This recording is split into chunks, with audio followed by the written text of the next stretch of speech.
Friday. Finally Friday. Woo!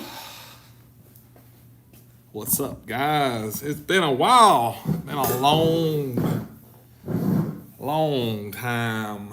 Long time no see. No, the shop is not done. Getting closer, but it ain't done. Getting closer. That's all I can say. What's up, Joe Griffin? Man, it's been a long time no see. No, this is not a Bud Light. Nah, not today. It is Friday. So I got some new tools. I don't know if you guys seen the new Matco video I just released at 5, but got some cool stuff off the Matco truck. This is one of them. Pretty cool. It's the spot blower, the compact spot blower. Pretty cool. 12 volt. Pretty cool. What's up, Jack?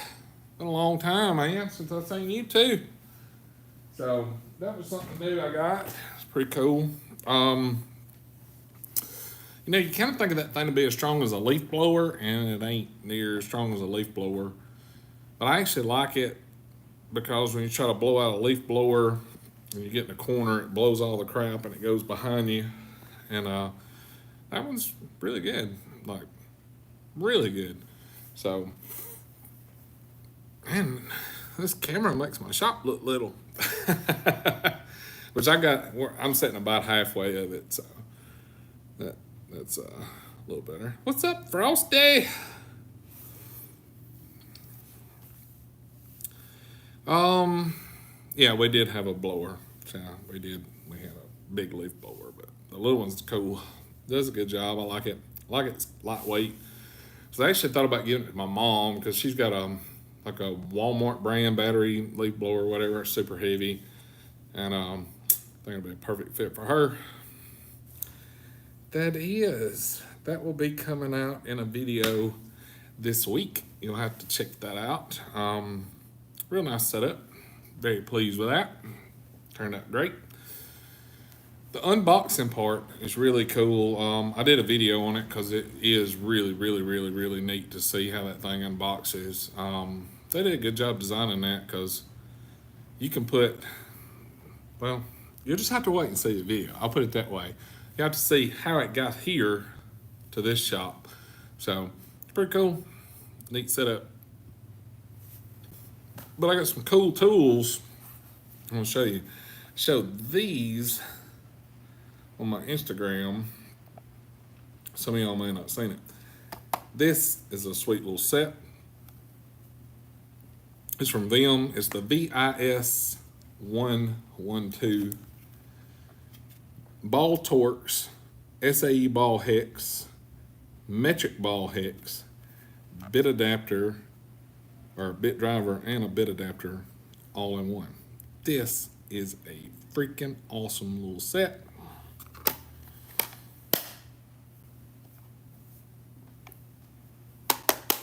Good little set, that's all I can say. Fantastic little set. Vim 1/2-inch master set. Wish they'd come out with them. Be a good thing because the SMS 600, which is the chrome 3/8 drive set that they have, it's satin chrome, but it's pretty much impact sockets under the satin chrome, so it's 100% safe to use. You know, you may get some flaking or whatever from the chrome, but totally safe. Great set of sockets. And the SMS 400 is the 1/4-inch drive set like that, and nice sockets. Like, they packaged them well, designed well in the foam. 3 different extensions, the spring-loaded crow's foot, or I guess it is spring-loaded crow's foot, and wobble socket and ratchet all in one kit. Great.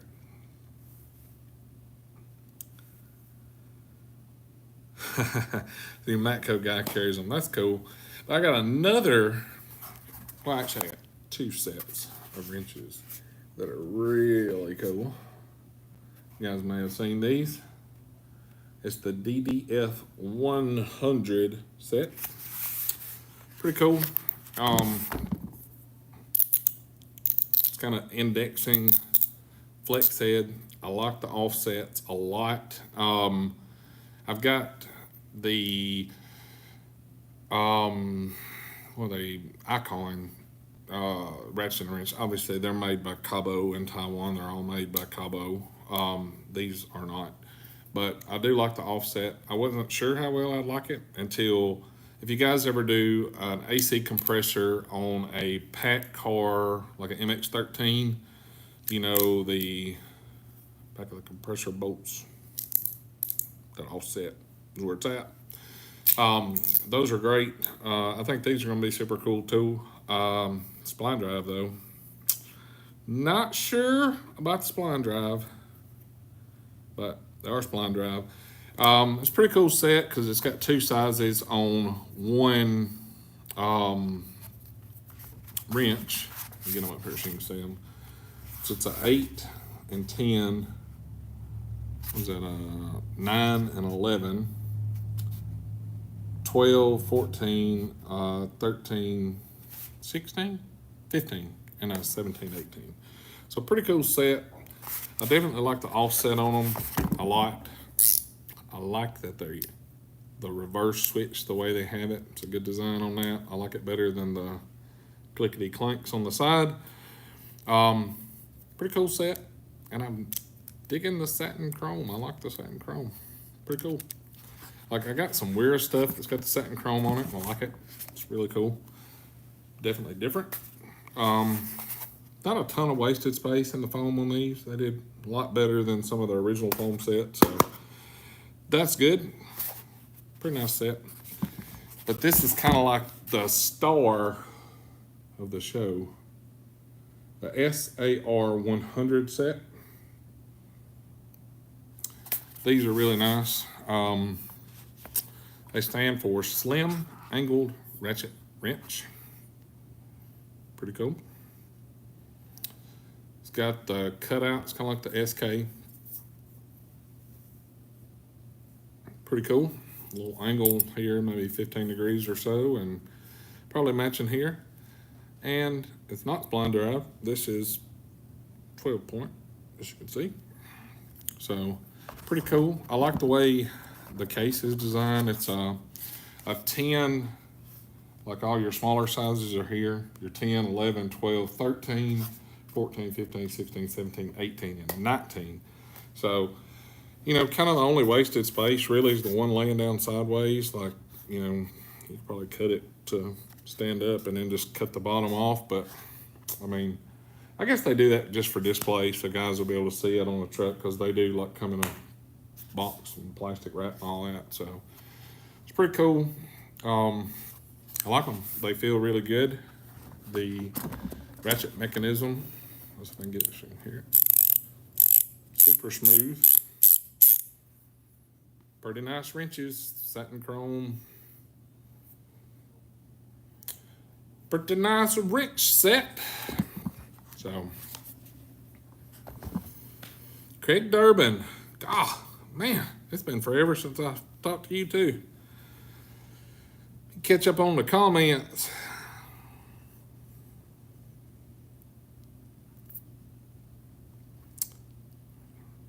Leaning toward the Tecton since they're 12 point. Satin finish like the VM and the Capri 6 points. Yeah, I'm a fan of 6 point wrenches. I can see where some people don't like them because you're just stuck with 6 point wrenches. A lot of people don't want to have duplicate sets, but I guess time will tell on the, you know, the spline drives. But I said I wasn't ever gonna have any spline drives, but I do now. So we'll see. Yeah, the offset's great on those. I like the offset. Craig, we have been doing fantastic. If we can ever get this damn shop built, it'll be nice. It'll be real nice. So I did learn a lot of stuff from my original shop that I had. And my old shop, from here to the wall, was only like 4 foot.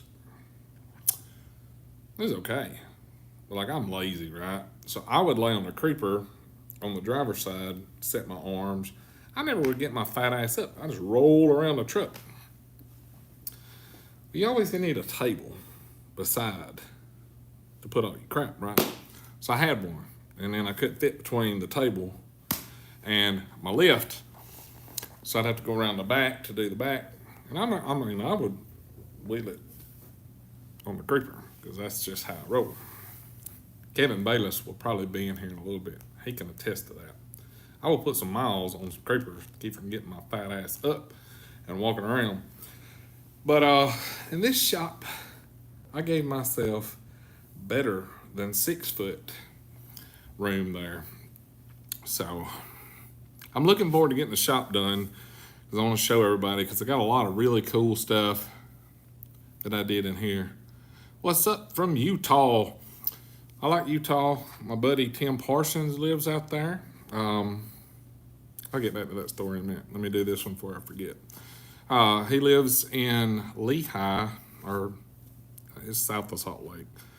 But we would go to Strap Tank Brewery out there in Utah, and it's fantastic. If you guys are ever in Utah, I highly recommend to make that trip to Strap Tank Brewery. The food is excellent. The beer is fantastic, and they got one called Lehigh Light.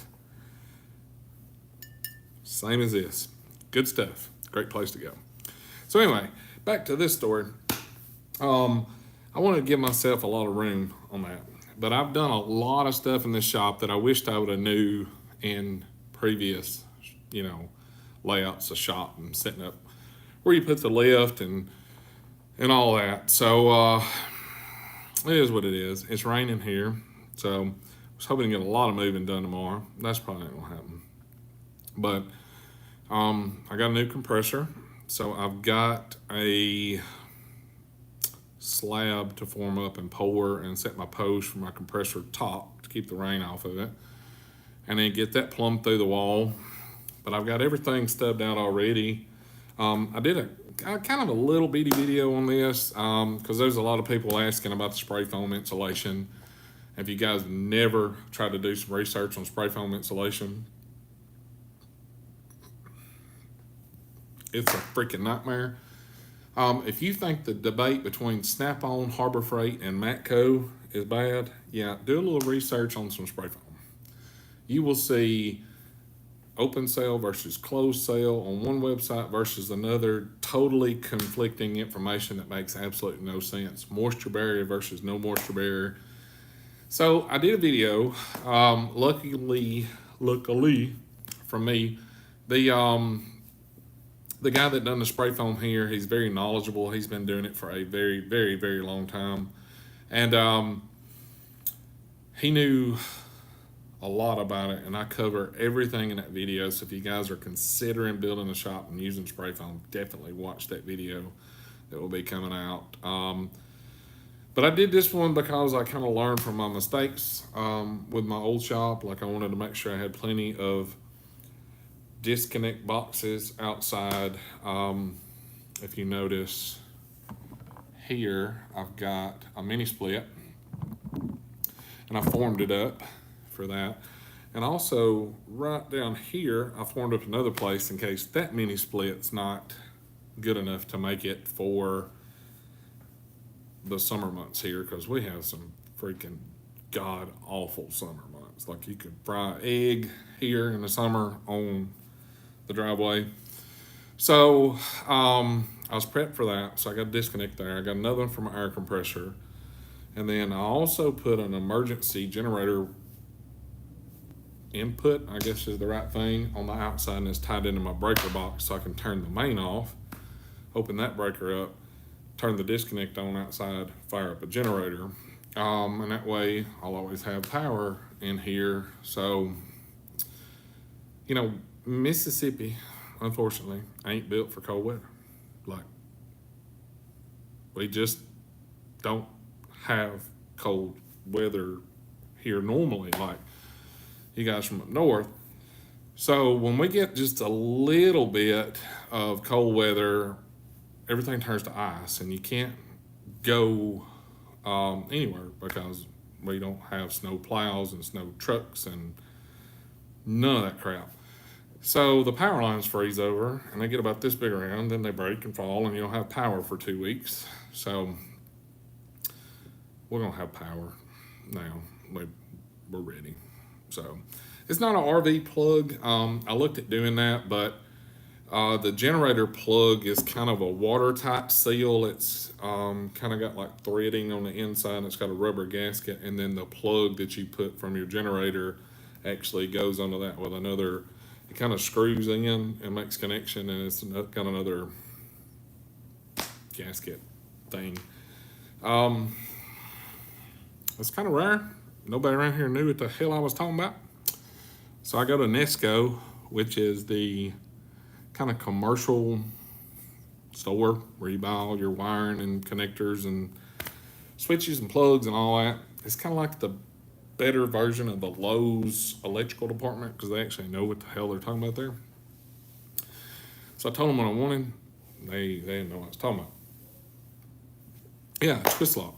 So I pull it up on Amazon, and this guy's gonna like put like 14 things. He's gonna make it work. Like, it would have worked, but yeah, it would have stuck out from the wall and all this. I'm like, dude, I got OCD like really bad. Like, when I do the shop tour, I'm gonna give you guys a shop tour. Like, I'll put a square on that wall. You'll see how OCD I am. It was done right. This one was done completely right from the ground up. It's perfectly square. You can go outside, you can look down the side of my building. Every single screw hole is put in the same spot on the sheeting. Like, I know you guys know what I'm talking about. You got the ridges going up and it's the flat part. Well, you see a lot of metal buildings, when you look down at the screws, is kind of, yeah, mine's not like that. They're all perfectly straight. They're put in the exact same spot in the panel. Like, this shop is bit right. Like, it's bit right. If it's got a zip tie on it here and it's more than one, they're all turned the same way. They're the exact same spacing apart. Like, I did this one right because this is it. I ain't no more building. None. When I get done with this one, all my construction tools, well, after I get my concrete done for my air compressor and my top built for it, like, I'm done building shit. We've got a new grandbaby, a little girl. The only building we're gonna do around here after that is gonna be birdhouses and that kind of stuff. Ain't gonna be no more, none of this. No more. Let me catch up in the comments.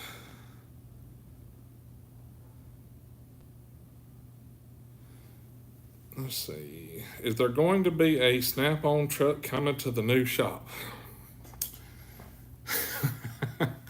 That is a very much asked comment. Let me think. Probably the proper way to answer this would be, I have got 3 different calls from 3 different times from the regional guy. They get a dealer. Everything goes through, and for some reason, he's gone.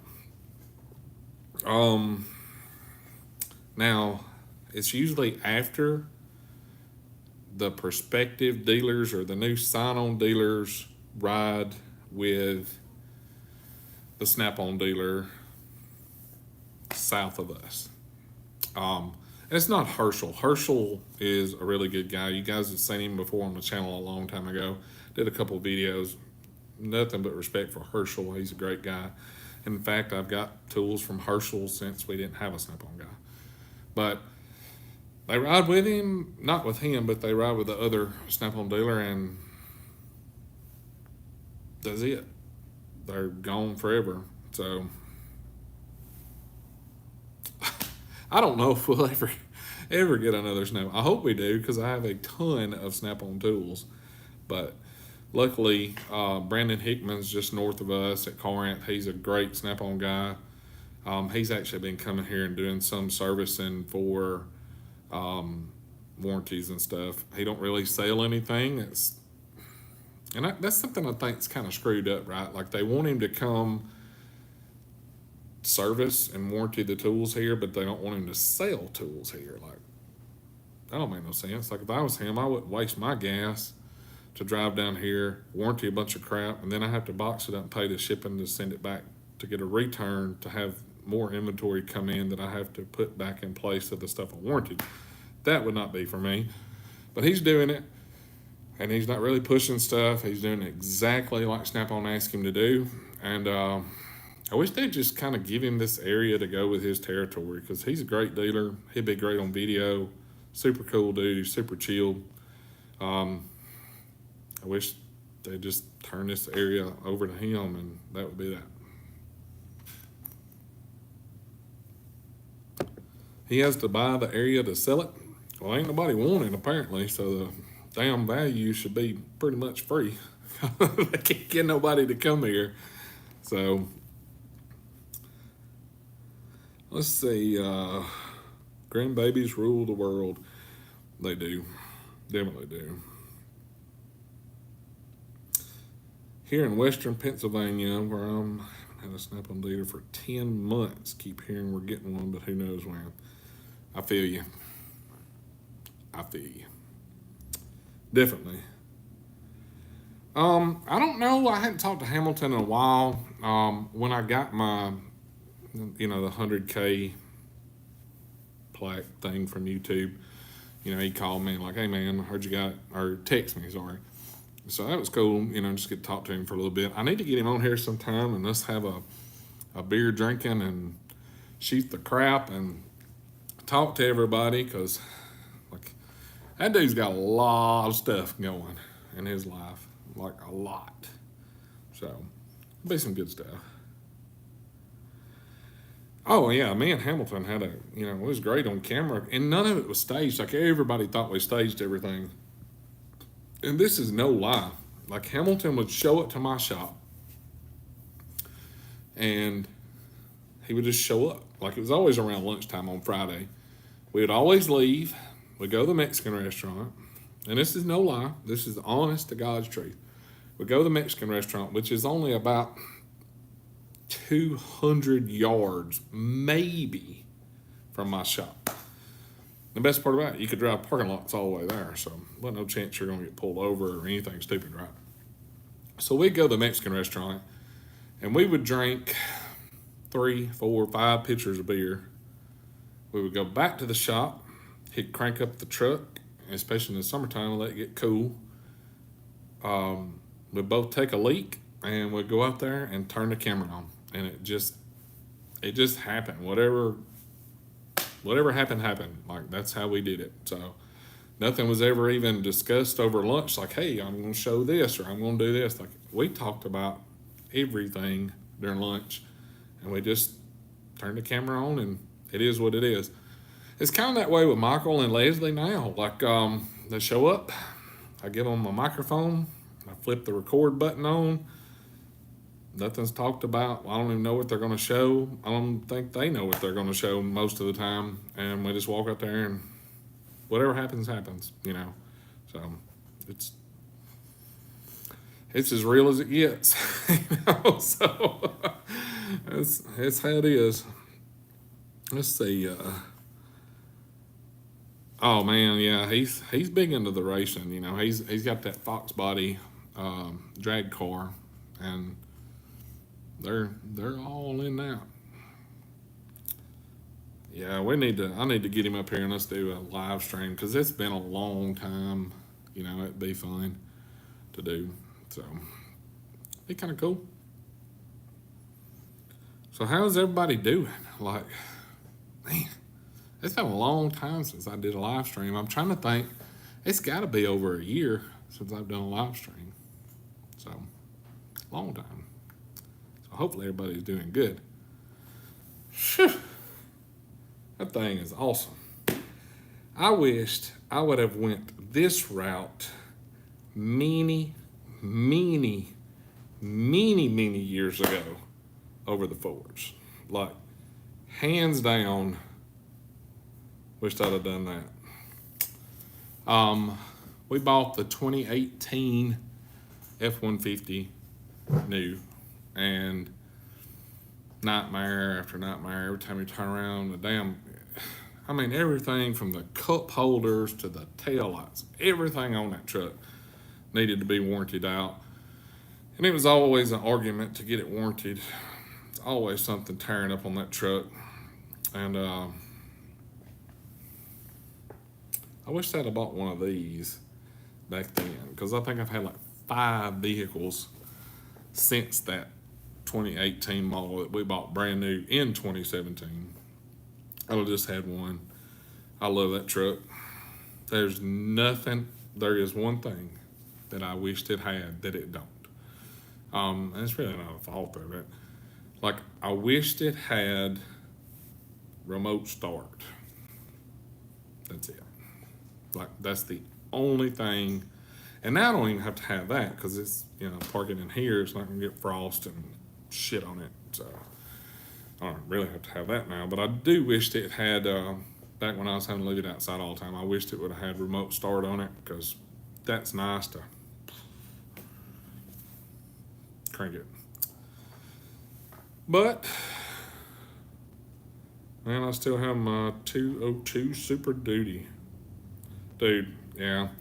I've got my 03 model. That will be the truck this truck will be gone before that truck will be gone. That thing is a gas hog. Man, it sucks, the gas, and it's a V10. It don't care if it's loaded. It don't care if it's empty. I don't care if it's pulling a loaded trailer. I don't care if it's pulling an empty trailer. It's going to get 10 miles a gallon. That's it. 10 miles a gallon. You can drive it easy. You can run the dog snot out. 10 miles a gallon. That's all it's going to do. And, but it's dependable. Like, dependable. Like, that thing just, it cranks. It'll crank when nothing else around here will even turn over. That truck will start and go. Yeah, Joe, that'd be fun, man. We need to get a little get-together sometime. I spent $6K on my 02 for a complete OEM Ford suspension overhaul. Best thing that has happened to that truck. Yeah, that's good, dude. I mean, $6,000, and it's, what, 20? Let's say they're 2024 models. Fix me 2025 models come out. So you're looking at 22, 23 years, Pretty good. $6,000 is all you spent on it. Not bad at all. But yeah, I had a driver call me one night, and his truck had quit. And it wasn't far. It was only maybe 6-7 miles from the shop. I took that truck, hooked to that truck and trailer. It was an automatic Kenworth T680, and it was a shifting solenoid problem. It would get stuck between gears, so it was like the truck was in neutral. I took that truck and hooked to that loaded truck and trailer and drug that damn thing to the shop. Like, opened the door on the shop, drove it through the shop so I could get his truck and trailer in and shut the doors so we could work on it. But yeah, I pulled that. Now, granted, the truck didn't like it. He didn't like it at all. But he's done a lot of stuff he didn't like, and he did it. He did it. So, but it definitely pulled that truck and trailer like the driver couldn't believe it. Now, granted, it wasn't 80,000 pounds, nothing stupid like that. I think he was loaded with furniture, so it was like 16,000 pounds in the trailer. But just to pull a truck and a trailer, not counting the 16,000 pounds, I thought was a pretty impressive feat. Like I say, we didn't go fast. It was 6 or 7 miles. It was late at night. It was like 2 a.m. There was no traffic on the road, but it did it, and I got it back, and we didn't have to pay a $1,000 tow bill, so it worked. I'm just glad we didn't get caught by the DOT or nothing like that. What's up, Easy Tech Joe? I have a '03 with a 5.4, and I'm lucky to get 12 miles a gallon. I figured it would get better than that. Now, my wife had one. I don't remember the year model of hers, but she had a blue truck, and it had the 5.4 in it. Had the shifter in the middle. It was a very nice lariat truck, leather truck. She cried when we traded that truck in, but that truck didn't get very good fuel mileage either. But it was nice. But now every damn week you had to put coil packs on it. Like, never fails. If you drive it to Tupelo, which is only like 40 miles, coil packs, and it done had the ticking going on, so it was time for, cam phasers and all that, and it had a lot of miles on it at the time, so we decided to go ahead and trade it. But it was a nice truck. But man, that son of a gun eat coil packs like it was Skittles. That truck would wear out some coil packs. Never failed. One of them 8 was going out every time you drove it over 2 hours for some reason. And I didn't put the cheap AutoZone ones in it, but luckily I don't fool it anymore.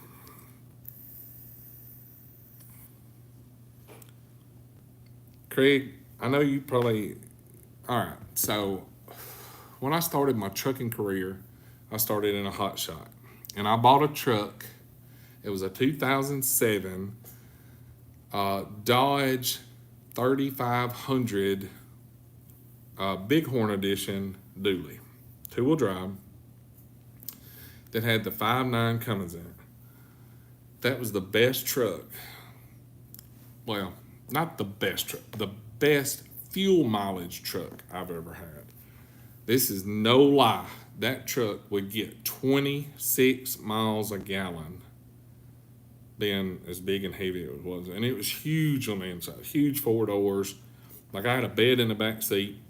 I called her Lucy. Lucky Lucy is what we called her.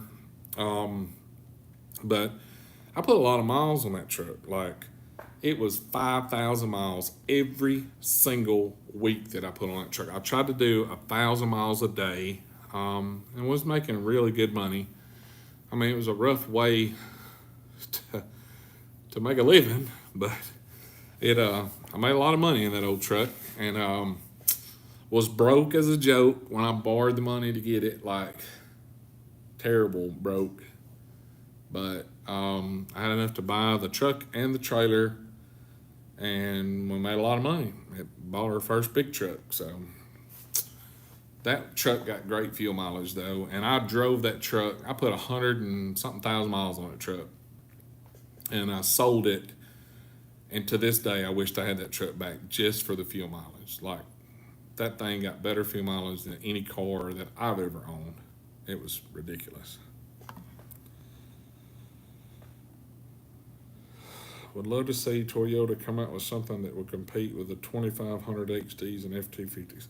Man, they do. It's called a Corolla. All you gotta do is drive it for 2 weeks. It stays out of the shop. I know what you're talking about. Like the pulling and the towing and all that.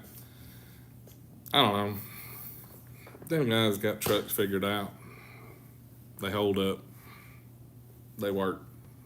Like, they're not as luxurious as the F-150 King Ranch Platinum Edition with the stripper pole in the middle. Like, that one's got leather and all the bells and whistles, that you can get on it, and it's plenty. Like, it really is. Like, I think trucks is going over the top, because, like, if you really work out of a truck, are you going to get in that thing and King Ranch seats anyway? But, which I do know there's a farmer here, very well off farmer, got a lot of money. He will buy the top of the line, fanciest interior truck on the market and have cow shit smeared from the back of his collar all the way under the bottom of his boot, and he'll flop down his seats and he'll go, So, but normal people that work to pay for something wouldn't treat them that way. Walter Frederick. Guys, I got a secret to tell y'all. Not really a secret. Walter Frederick bought my dinner tonight. Went to the Outback, and I had a big beer, tall boy, and a blooming onion, and a ribeye, and a salad. And Walter Frederick bought my dinner. So there's that. Thank you, Walter. It was fantastic. That was in my Christmas card from Mr. Walter, and we've done nothing but work since then. We haven't treated ourselves really to a outing, and we did tonight. Thank you, Walter. Appreciate that. It was delicious, by the way, and the beer was fabulous. See, everyone wants the biggest screen in the middle. Exactly. A 50-inch screen and a truck. So let me tell you a funny story about big screens in a truck. In, I think it was 2012, 13, or 14. I can't remember because we've had a lot of trucks. But we went and got us a new F-250. 6.7 Power Stroke. You know, it's like they call it the Pawpaw edition, you know, the white with the gold on the bottom. Four-door, full four-door leather. I mean, loaded to the gills truck, right? Yeah, very expensive truck. But I think we had 3 screens put in that thing. Yeah, those touch screens, they didn't work too well in that model. I'm just going to put it that way. And then we got us a Lincoln MKX, I think it was, the SUV Lincoln, whatever. Still maybe Ford, right? Guess what? With the fancy touchscreens, and in that car, you can't turn the damn air conditioner off. You can't turn the radio on. It's all do-do-do-do-do-do. No buttons, no knobs, no twisties. No, it's all, yeah. I should have learned from like 2010 to leave Fords alone, but no, I didn't. I still kept on. But I'm done now. Done. When Stretch, the old F-250 I got, when he is buried and gone, I'll be done with Fords then. But there won't be no more purchasing Fords and bringing them here. Never again. What's up, Mid-Atlantic Tool? I done missed some comments. I get on these rants and talking and forget about some of this stuff. I buy so many tools based on your videos, and I'm no longer in the industry. I sell liquor now. There you go. You are a smart guy. Sell liquor now. I got a buddy of mine looking for some fancy whiskeys, like the Pappy Van Winkles, and I'm not a bourbon guy. I'm not a bourbon guy at all, but like he's a bourbon guy. And he's like, man, you got to find me some of this stuff. So we need to talk. We need to talk because that's what he's wanting. He's got a birthday coming up. He likes fancy whiskeys. So,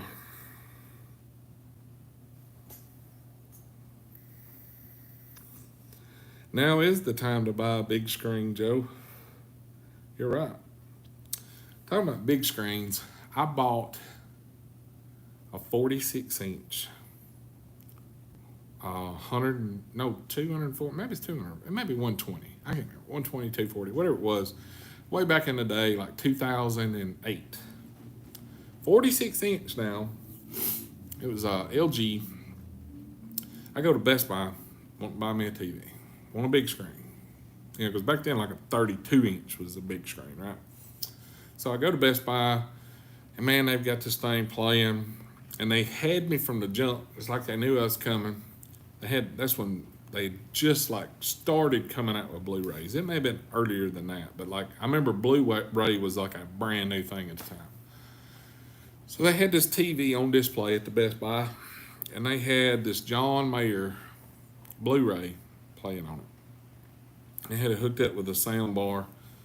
Man, it sounded great, and the video was so freaking clear on that TV. course, the salesman come over. He's talking to me, and telling me about all this. And I don't know what the hell a refresh rate is. Like, man, I got my TV's still this thick, So he's selling me on this TV, and man, it was expensive. I think it was $2,600. $2,600, and I bought it. And I bought a Blu-ray player, and I bought that same DVD or Blu-ray they was playing. But yeah, that was TVs has come way, way, way down since then.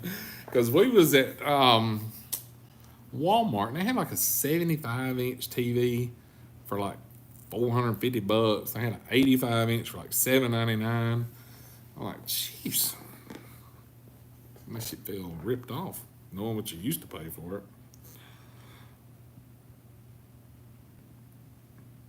Peppy is hard to find cheap. Joe, I wouldn't drink that shit if it was free. Like, I just don't like it.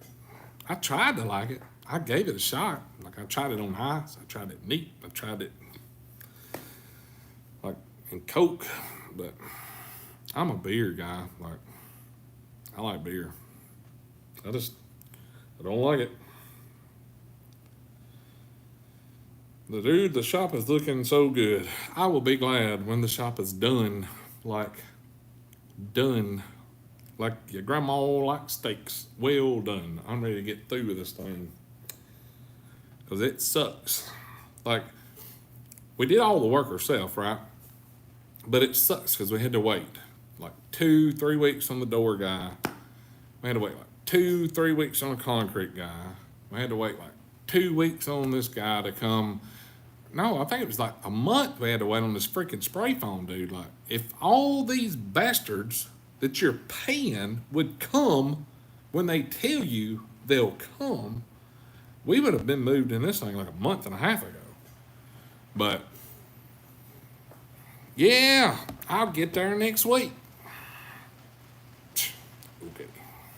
And you're paying them. It's not like it's a buddy you're asking to come do it for a 6-pack of beer. Like, you're paying this guy like $7,000 to spray this shit in your roof. Yeah, no, I'll be there next week.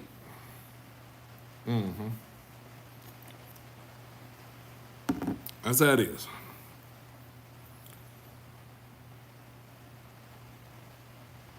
I gave up drinking and tobacco.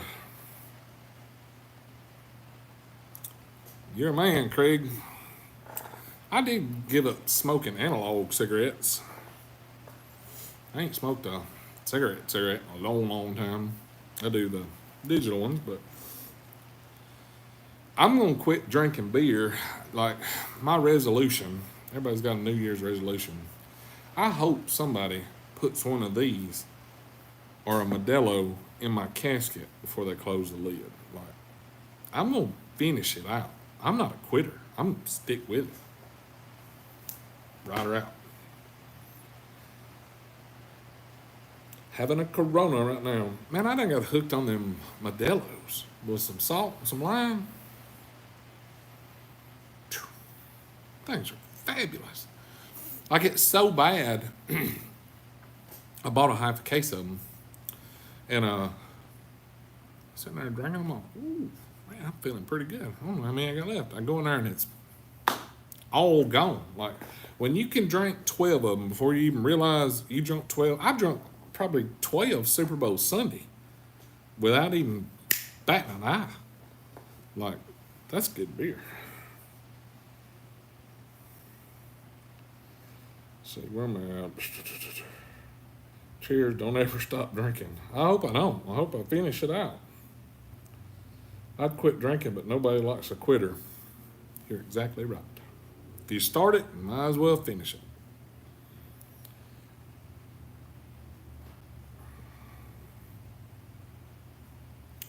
Oh, that's cool. I used to drink a lot of Coors. A lot of Coors Light. Big Coors Light guy. And, like when you get broke, you buy the Keystones because you couldn't tell the difference. In fact, we bought the 30-pack of Keystones one time, and it had a Coors Light in it. So, ain't no doubt it's the same beer. But, Yeah, I did that, and then I did Miller Lite for a long time. I probably drank more Miller Lite than I have any other brand of beer, like quantity wise. And I've drank a lot of this, like a lot, several gallons of Ultra, but I drank way more Miller Lite than I did any other brand. And I drank Miller Lite for a long, long, long time. In fact, we used to go on the Tennessee River. I had a buddy of mine had a pontoon. That's when we was young, right? Like we wasn't even supposed to be drinking anyway. But this boat ramp called the State Line Boat Ramp, they sold beer in gallon jugs. So it was like a milk jug, and they filled it up with draft beer, and you pay for it. So we get a cooler, we'd have it on the boat, we'd have a cooler apiece, and we get a cooler big enough to hold 2-gallon jugs side by side. So we'd go to this beer store on the pontoon, walk up the hill, and they didn't care. Like, if you had money, they would sell a baby in diapers, cigarettes, and beer if he could just walk in and point to what he wanted. Like, they didn't care. And we didn't either. Like, we was just there to buy the beer. So, we went in there and we'd buy the beer, we'd buy a gallon apiece, we'd put it down in the cooler, and then we'd dump a bag of ice in it, fill all around it. Well, we would drink on 1 gallon until it got hot, put it back down in there, and get the other gallon because it'd be cold. And it was several hours to drift all the way back down the Tennessee River. Because you got to remember, I live in Mississippi. So we would go the waterway here, and we would go north, and it was several hours, 4 or 5 hours, right, drifting back. We didn't really drive the boat. It was just sort of a drift. But we had a boom box on there and a grill, and man, it was a good time. For $35, that was splitting the gas to get there, the gas in the boat, and the beer, and the food we cooked. Like, it was an all-day event, and it was a great time. Like, I would like to go back to some of those days at times and enjoy that again. But I can't because I'm old now. But it is what it is.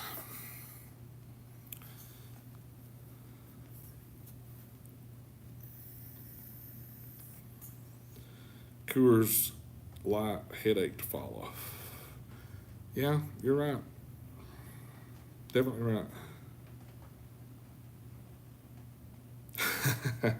Miller Lite is what I drank when you had your get-together, so I didn't drink your favorite beer. Man, we bought, God, it was a lot of beer. Like, I had a picture of that for the longest on my phone where she went to the beer store and got all that beer. It was a truck load of beer for that Memorial Day party we do every year. But it was the whole bed of the truck, completely level with cases of beer all the way back. And we always run out. We run out this last time and had to go back and get more. But long neck Budweiser. I used to like the taste of Budweiser beer, but I couldn't drink a lot of them. Like, I could drink 6 or 8 of them, and I would be full. Like, I didn't want to drink anymore. But I did like the taste of it. I never liked the taste of Bud Lights. It had like a kind of a apple juice, fermented apple. I don't know. I didn't like the taste. I've never been a Bud Light guy.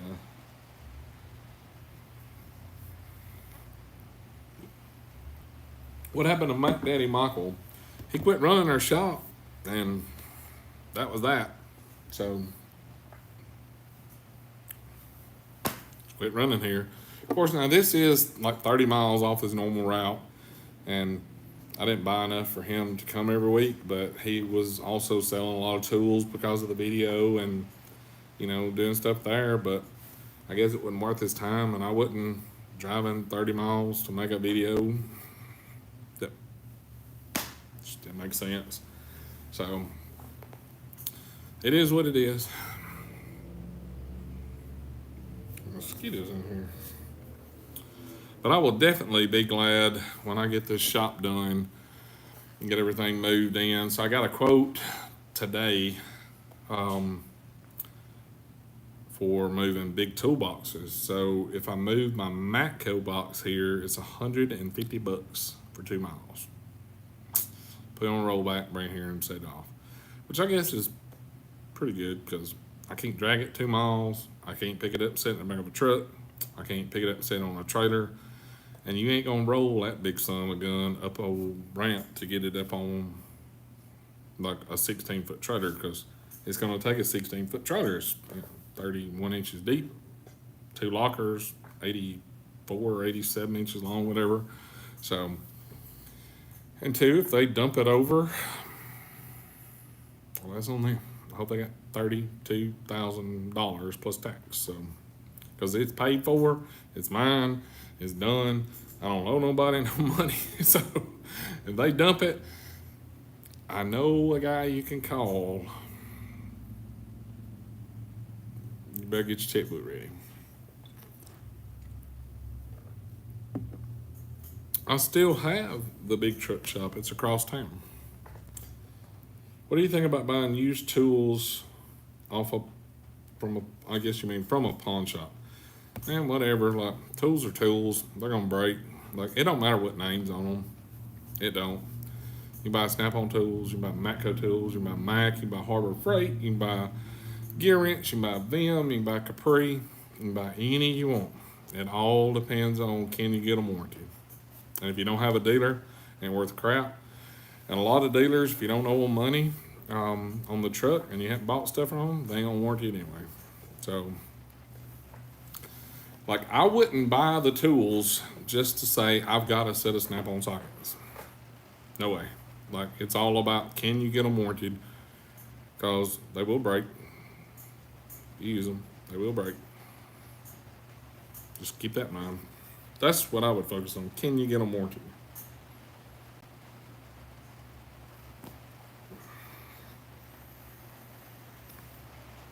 Got my first cooking item today.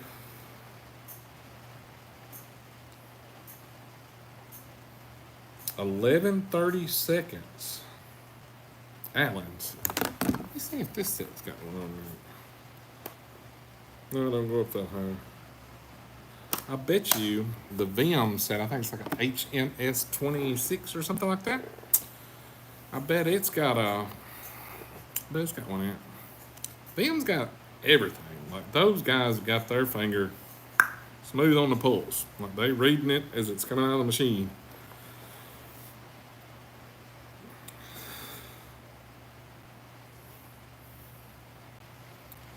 E-torque sockets are priceless.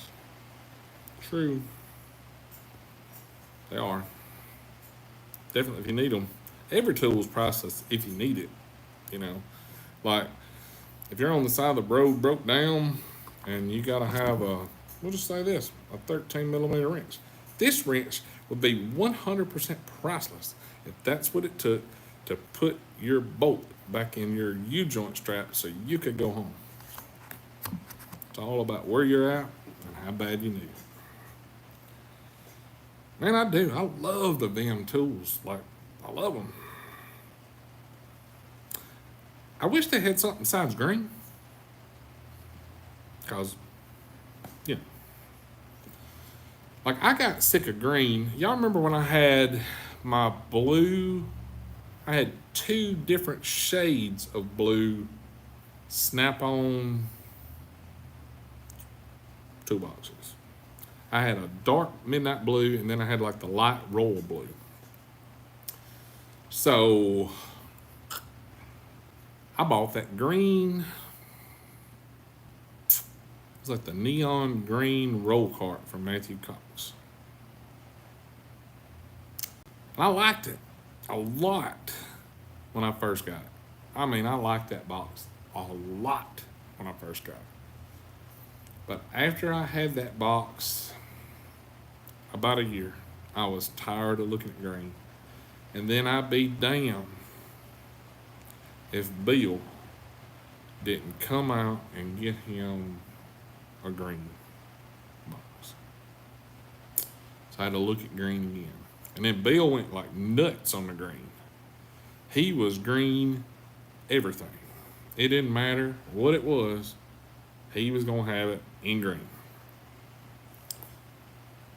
And then Bill got tired of green. Like, Bill was like, I don't want no more green. Like, he went to buying orange and stuff like that. But You know, I don't know.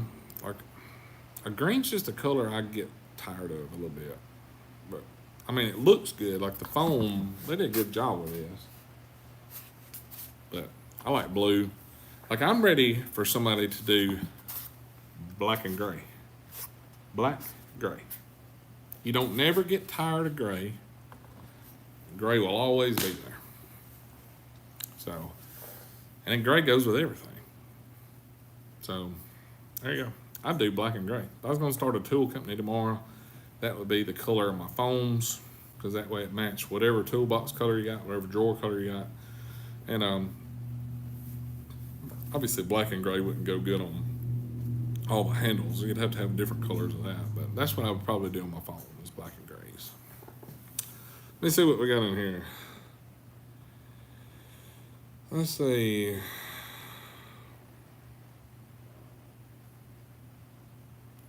Not warranting tools is the kiss of death for a tool dealer. No one will buy from you. You are 100% correct, sir. Because if you will think back to my old sign that I had in my old shop that said, "My Matco dealer sucks," and had the picture of the balls, him not warranting one single tool, just one tool that was a ratchet, is what caused the whole downfall of that. It made Hamilton a lot of money. A lot of money. But, yeah. Bill had the Barney purple box. I forgot about that. You're correct. You are right. I forgot about Bill's purple box. Yeah. I need to get Bill on here sometime. It's good. Yeah, I wouldn't even say Matco on at all. I wouldn't even say the word Matco. Period. I gotta find a phone charger because my phone's about dead. Hang on.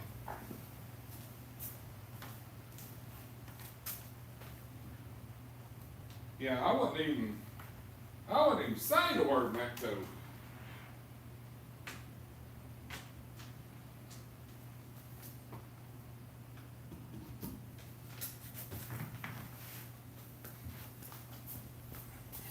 All right, we're gonna have to take a little trip on my favorite rocket ship, so I'm gonna settle here. That way you guys can. I got to plug in. Put you on some life support. You ain't gonna make it. About gone. Hang in there. I assume it's charging. It didn't beep, but maybe it don't beep if you're on a live stream. So, I don't know. Yeah, Craig, that lasted for a very, very long time. Very long time. Let's say my Matco pub table. That's so you can sit there while you're playing golf in the simulator or watch the 12-foot projector screen that we had for the Super Bowl. We had a heck of a party here.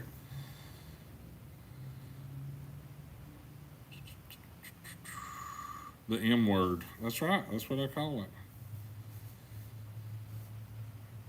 Man, talk about this plugging phones in. Y'all remember them old school Nokia phones? The one with the big button in the middle. You know, it's tall, skinny, had the little LCD screen up front. Then they came out with a new model that was color, and it was like all the little pixels. Remember, they had a battery life on them like no tomorrow. Those things would stay up for like 3 days without charging. I don't know why they can't. You know, battery technology has gotten way better since then. Like, way better. Way better. Like, if I was going to design the perfect smartphone, I'd have it where you could slide this battery off, put it in your charger, take the other battery and slide it on, and you're good to go. Like, you could set tons of those kind of batteries. Kind of like Milwaukee. Milwaukee needs to make a freaking cell phone. There you go. Call it Milwaukee M37 or whatever crap. You know, be perfect. Milwaukee needs to make a cell phone. Take off the battery, put in another one, good to go.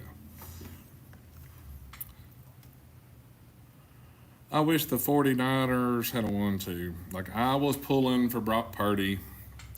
I wanted to see Christian McCaffrey get a ring and George Kittle. I did. Like, you would think that I'd be a Chiefs guy, because they got two players that's from here that play on the Chiefs. You know, Chris Jones and Gay. They're both from here, but I just, it's something about I wanted to see Brock Purdy win. You know, Mr. Irrelevant wasn't supposed to even be there. You know, I was pulling for him. I wanted to see. I thought it'd be cool. And two, I remember when I was a kid, like, you know, the Chiefs has already won a couple. You know, and I remember when I was a kid, you know, watching Jerry Rice and Joe Montana and all that back in the day. You know, kind of kind of got to pull for him a little bit, you know. But it kind of sucks. I hated it ended like it did, but I knew when there was 2 minutes left and Mahomes got the ball, I was like, boys, that's it. Like, he's gonna score because that guy's what Brady's the only one that could beat him in the postseason, and Brady couldn't even consistently do it. So tough. Mahomes tough, tough.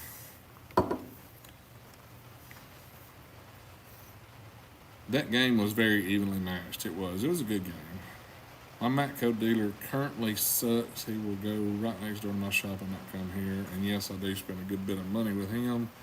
He's run my card for a month and not come by.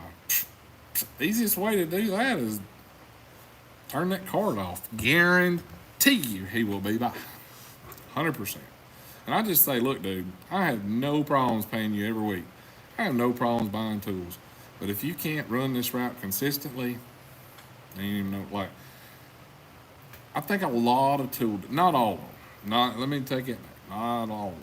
There's a lot of really good tool dealers, but there's a lot of tool dealers in this world that thinks you can't get tools without going to the tool truck. What's up, Andy? And that's just not the case. You know, that was the case in the 90s. But when they had this thing come out called the intranet, and you can get on the old interwebs and you can order anything you want, it changed the game. And now with everybody offering a lifetime warranty, and you got companies making fantastic tools for way less than the tool truck price, it all comes down to service. And a lot of these guys are kind of old school, and I think they forget that because they have a lot of people on their route, and I think a lot of tool trucks survive simply because their customers can't go pay cash for some tools. If they need to, you know, Milwaukee Impact and it's $199 at Home Depot, they can't go to Home Depot and pay $199 for it. They have to put it on a payment plan. And I think that they forget a lot of times not everybody's in that situation and they let that stuff go to their head. And I think it hurts a lot of tool truck dealers. Now, I know a lot of tool truck guys. I know a bunch of them all over the United States, and they're fantastic dealers. I seen Curtis Bailey just text me a few minutes ago. Curtis is one of those dealers. It's a top-notch dealer. You know, he's a Mac guy. If I ever need anything Mac, he's my first call. You know, Chris Mancini down in Texas, same way. Super fantastic guy. He's a Mac guy, great guy. Knows how to do his customers right. Tim Parsons is a Matco guy. Jeremy Miner's a Matco guy out there in Utah. John Coke's a Matco guy out there.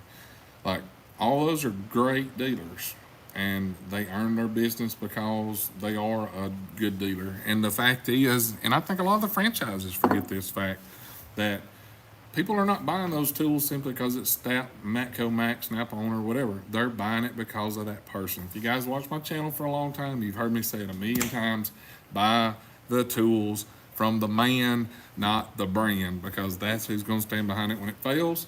And, you know, Hamilton could have left Snap-on, went independent, and sold any brand of tools. He could have sold the cheapest shit you could have put on that truck. He could have stocked that truck with Titan tools, and he would have probably made more profit than he would when he was with Snap-on, because probably the profit margins are way greater. But people bought tools from Hamilton because of Hamilton and who he was and how he done stuff and how he took care of his customers and all that. They didn't buy it because it was stamped Snap-on. Now, with that being said, people run down the street every single day and throw $100 bills at tool trucks, especially Snap-on tool trucks. Like, they got that. I mean, they have that prestigious name. But it's more about the man than the brand, because if you ain't got a dealer, you're screwed. You're screwed getting warranties. Unless you can get another dealer. And in our case, even with Snap-on, people running down the street throwing $100 bills on them, can't get a dealer here. So, you're screwed. Buy from the man.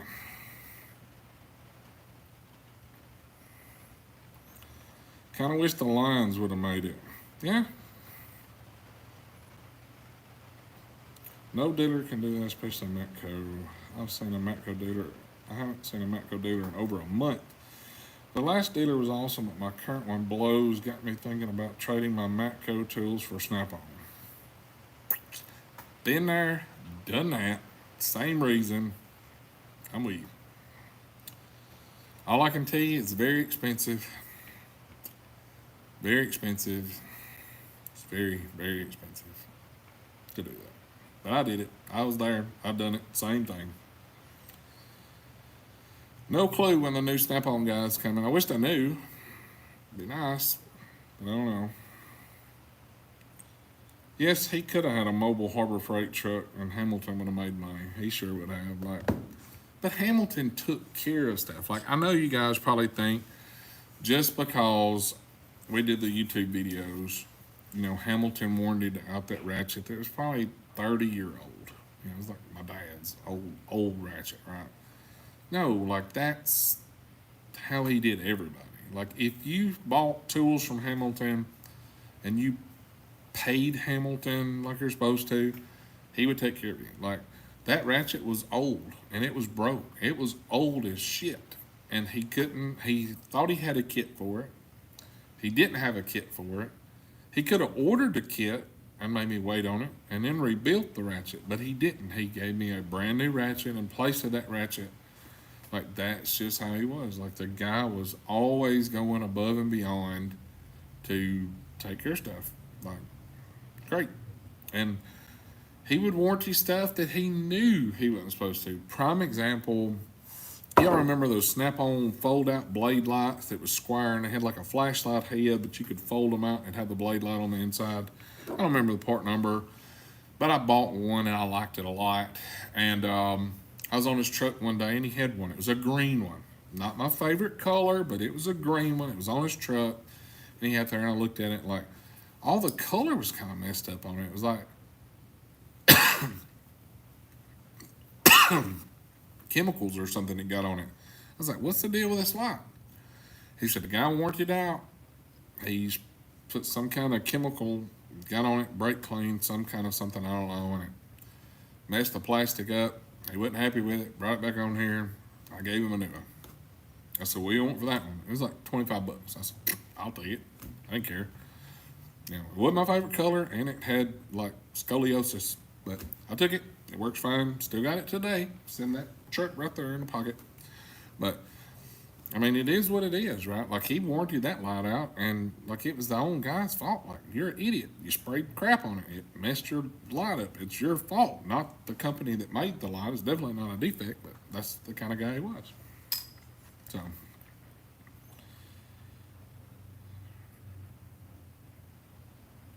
Like the Braun Harbor Freight light only if it closed all the way. Don't know. I don't think I've ever had a Harbor Freight light. Got a lot of Harbor Freight tools. And the Hercules line's great. But I don't think I've ever had a Harbor Freight light. My Snap-on guy has moved on, but still owes the trucks. Just hired people to work for the trucks for him. New girl's awesome. For me, Matco and Mac doesn't even show up to my shop. That would suck, especially if you bought tools from those trucks and then they stopped showing up. Like, that would really, really suck. But it's good you still have your Snap-on guy, or even you're not your Snap-on guy, but the Snap-on guy's truck at least still comes by.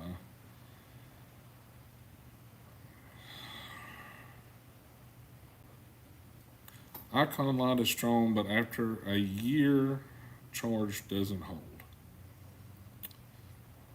I think it's probably the batteries. Like, you probably open it up. It's probably got cheaper cell batteries in it. You know, and they're probably not using Samsungs or LGs. It's probably some, you know,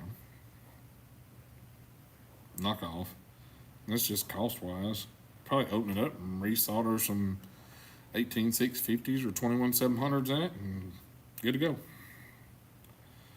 The next neighbor of mine kept Snap-on corporate number written on a toolbox. Had to call them twice, a couple times. Dealer would not warranty tools at times.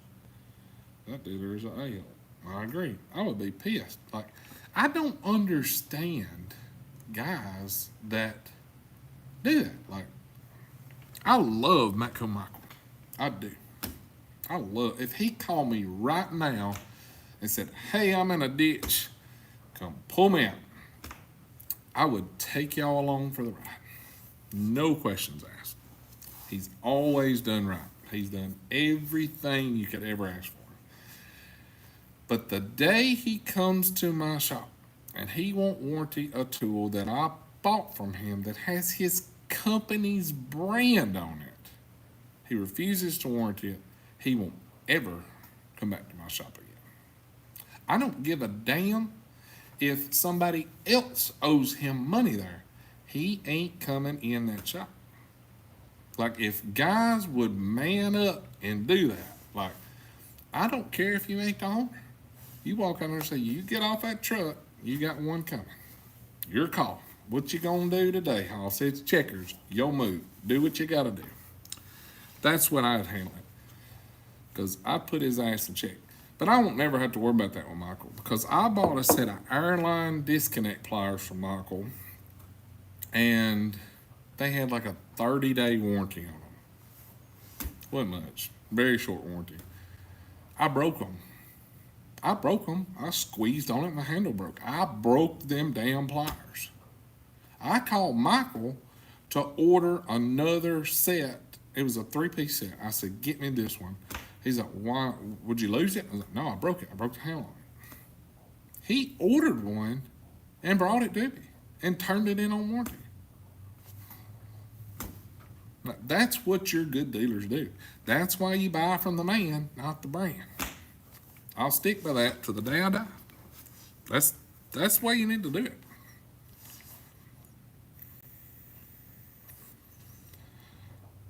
He is just lazy, comes by only to sell and come back a month after I paid it off. Never missed a payment, bought a ton, but my Mac guy's religious. Like, I just wouldn't buy from that dude. And when he comes out, I would just be like, man, I ain't going on your truck. Why not? Well, you won't come by. If you're not coming by like you're supposed to, why would I support your business? If you make a living with the tools you buy from the truck and he takes your payment out weekly and he won't come by, I wouldn't get back on his truck. I don't give a damn if he had Snap-on tools for 25 cents a piece. Take your pick. I wouldn't go on his truck, period. Like, this is where people have to put their foot down and explain to these guys, you need me as a customer to buy tools from you as a truck to stay in business. I don't need to buy your tools to stay in business because they got this thing called the internet and you can just type in whatever you want and boop, it shows up, and guess what? The freaking UPS man will bring it to you. You buy the tools for the service you get from the tool trucks. I don't understand people letting a tool truck push them around. Now, I'm not saying mistreat your tool guy. If you got a good one, cherish that guy. But if you got a bad one, help him find another career. Simple as can be. You got two options. Deal with it and keep getting screwed. Help him find another career, and when the new guy comes in, he might be the next Hamilton. He might be the next Matco Michael. You never know. But if the one you got sucks, don't support him. That will definitely fix the problem.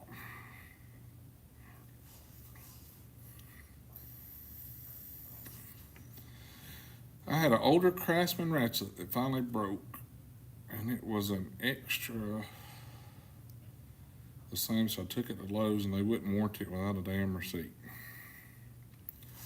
I bet you if you go to Craftsman's website, they will, because I had the same thing happen. It was like a 2 1/8, 2 3/16 socket, chrome socket, 12-point socket. Yep, I had it on impact. Sure did. And I busted it. Got on their website, told them what I did, sent them a picture of it. I didn't send a picture to start with. I just wrote an email, said, hey, is there any way I can get this warranted? It's Craftsman site, lifetime warranty, blah, blah, blah.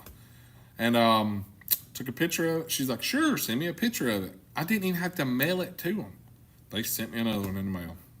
No big deal. I just threw that old socket away probably a month ago. It was on the tiki bar at the old shop, and I threw it in the scrap bin when we was going to scrapyard.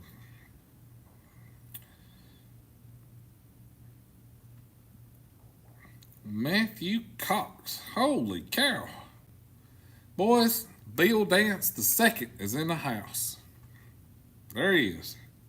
Catfish Man. What's up, Clay? We got the same name. I too, sir, was named after dirt. Congratulations. See, yeah, I promise. I guarantee you, Craftsman will. They'll hook you up. If they can't fix it, they'll probably just send you a brand new one. Probably just with a picture. Like the old interwebs has changed the tool game, boys. Made life a lot easier on everybody. Made life a lot easier on everybody except for the bad tool dealers. I will put it that way. The bad tool dealers still gonna suck and they're still gonna struggle.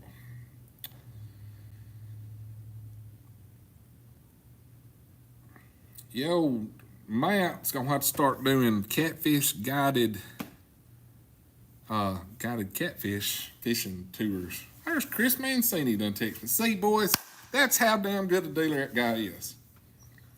Mention his name, sends me a text. And he's in Texas. And you're a dealer, you can't even get in and pull him in the parking lot. Come on now. Listen. I'm telling you, boys, support your good dealers. Help the bad ones find them a new career.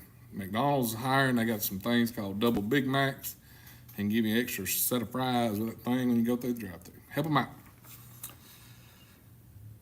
Just got seated on the plane, 3.5-hour flight to Phoenix. Hats off to you, sir. Glad I'm home, enjoying the cold brew, talking to all my buddies. Good day. And Walter Frederick bought my dinner tonight. It don't get no better than that, son. Glad I got my boots on. I was getting deep in here. McChits pays by the day now as well. No kidding. You get paid by the day? How they get you to show up tomorrow? That's what I want to know, right? Like, I can see get paid on Friday. You ain't showing up Saturday morning. But dang, man, there's a lot of people I know, if you paid them by the day, you wouldn't see them the next day.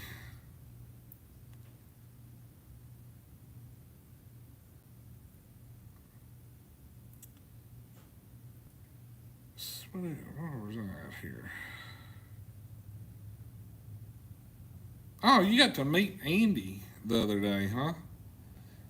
Oh, this House 13. Let me ask you, are you a Matco guy? You just say yes or no. I think I know who you are.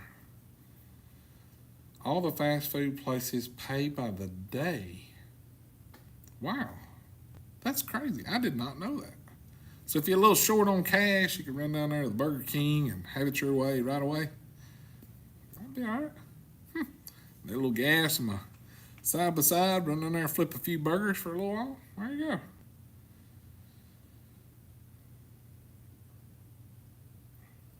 Pay by the day and you won't have nobody working the next day. That's exactly what I said.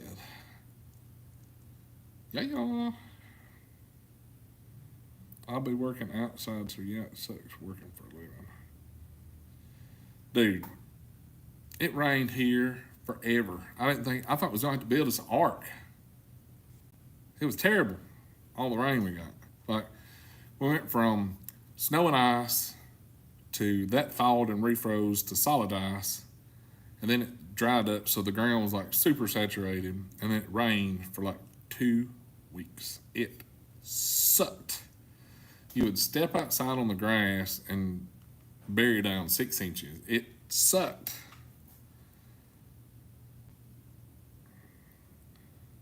People have told me to call Matco about him, but I'm not really that type of person. What are your thoughts? All right, let me break it down, how I look at it. Did you work for the money that you spent to buy the tools on his truck? Yes or no? If your answer is yes, did you buy those tools to work with at your job? Pretty sure the answer to that question is yes. So why is it okay for him to make the money and make his profit and go on about his business when you get the short end of the stick? Tell me how that's fair. That's why I say support your good dealers, help your other dealers, find them another job. Like, the really funny part would be to go to McDonald's, go to Burger King, go to Sonic, go to every fast food place in the town you live in and get a job application, a paper job application. When that zing-dong comes to your shop and wants you to get on his truck, I pull out my stack and be like, here you go. These are all job applications. There you go. That's what I'd hand him. I'd hand him a job application. That will fix the problem.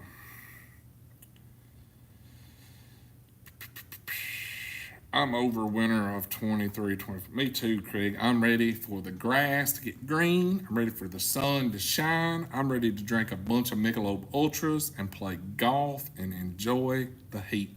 Like, I'm looking forward to bitching and griping because it's so hot. Looking forward to it. A lot of snow in Colorado.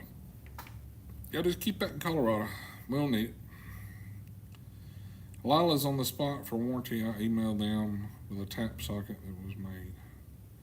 That's very awesome, Walter. That's the way good companies do.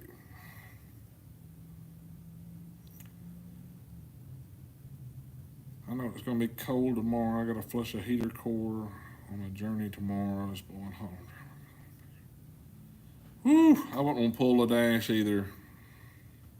No, sir.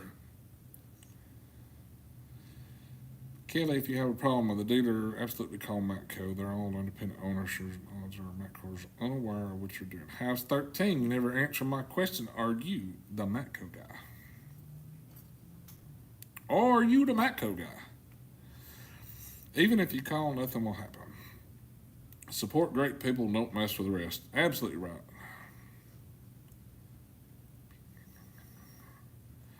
We pay a premium price for service. When the service is not there, they don't deserve my money. Exactly right. Oh, man. My Snap-on guy is good. The Mac guy went out of business because he would double charge you for stuff. Damn. Like, it's bad enough to pay some of the tool truck prices, but double charge you. Jeez. I am as well. That summer on.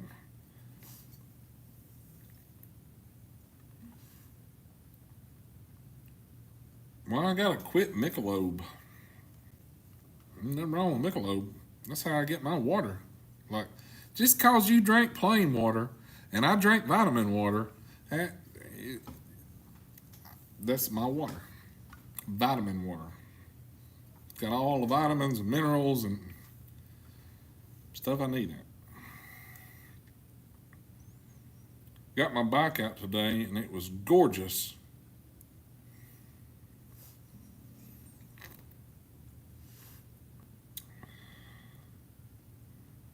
Yep, make him move on. Go get him a job application. I'm telling you, boys. Picks him up. He'll get the message. Jeff Hurley, man, it has been a long time. a long, long time. Montreal. Whew, probably cold up there.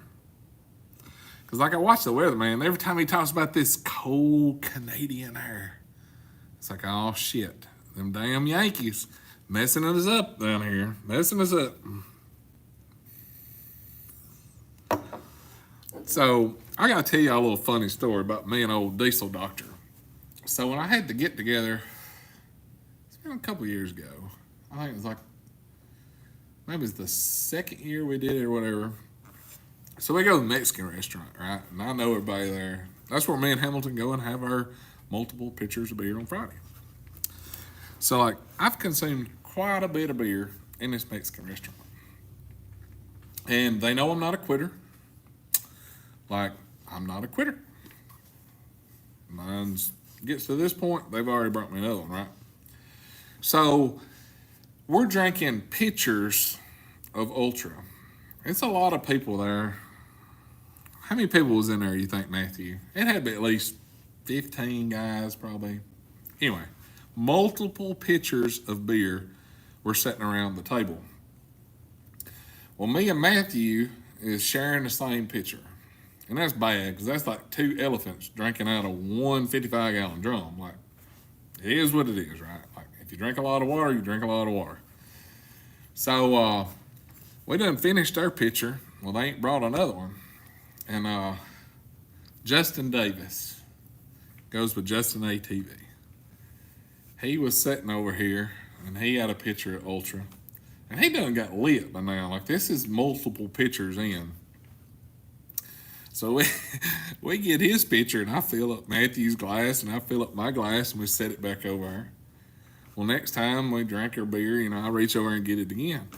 Anyway, all the pitchers are finally empty. We're ready to go back to the shop, because this was kind of like the pre-party, right? This was the same night that I did all the stories of Tailgate Tech there. Old Tito, he let Tito out of the box that night, and it was a good time.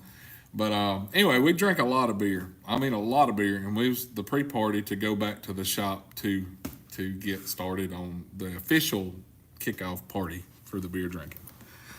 So anyway, Justin turns around, he pours a little bit out of that pitcher what was left. There's a couple drops went in his glass. I drank that whole pitcher. And me and Matthew had done finished everybody's pitcher of beer.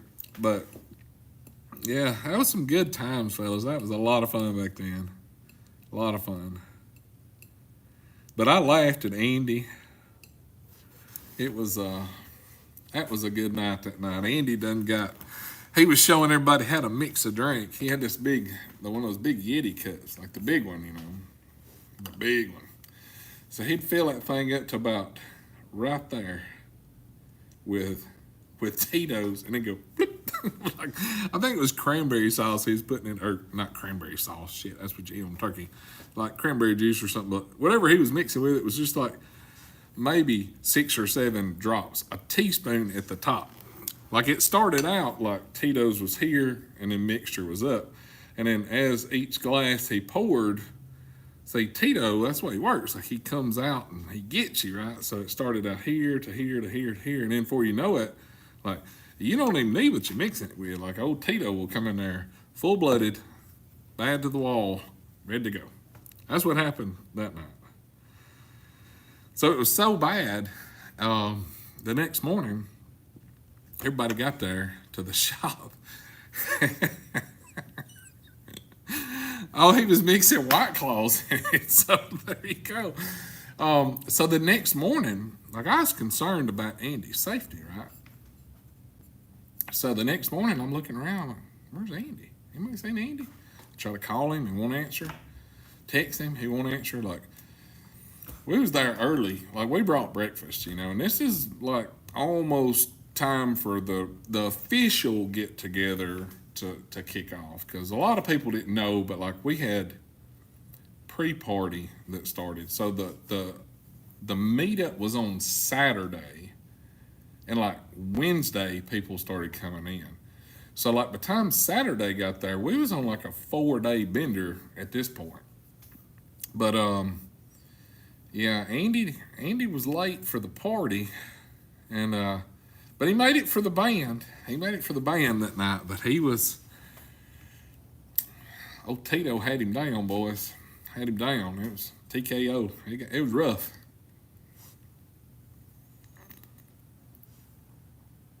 It was definitely a fun time.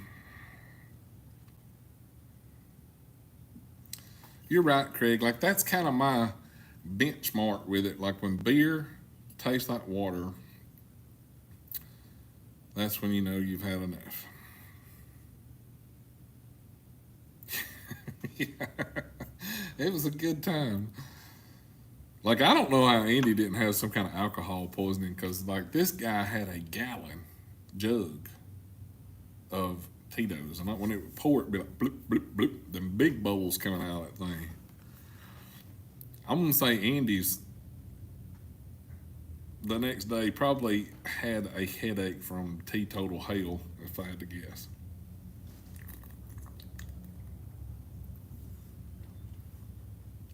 Yeah, we had a pre-party.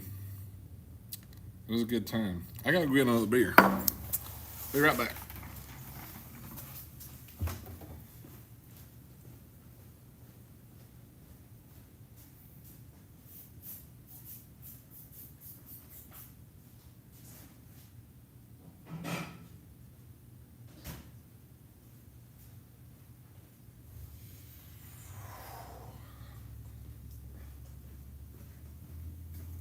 But we had a fantastic time at those meetups.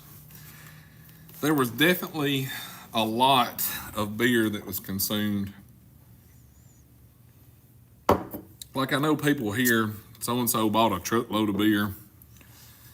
Like, it's no joke. She went to Sam's and she bought a truck load of beer. You know those big push carts that they got that's got the flat bottom? That's what it was, and it was like 6 or 8 cases high. And it was mostly Michelob, Miller Lite, Coors Light, Miller Lite, Coors Light, and Bud Light, because James Bearden drinks Bud Light, and I wanted everybody to have what they felt comfortable drinking. So, but it was a lot. Oh, sorry. It wasn't one of those push carts. It was 2 of those push carts full of beer. But it was a pickup truck completely level full of beer that was drank at that meetup. It was a lot. I guarantee you I drank 40 beers that from when we started drinking Saturday till we stopped drinking Sunday morning before we dispersed, because we quit when the sun come up. So, yeah, Justin ATV's wife, Sarah, helped with the beer run on that. So, Andy, have a safe flight, brother. Miss you. Come see us. Have fun. Don't work too hard.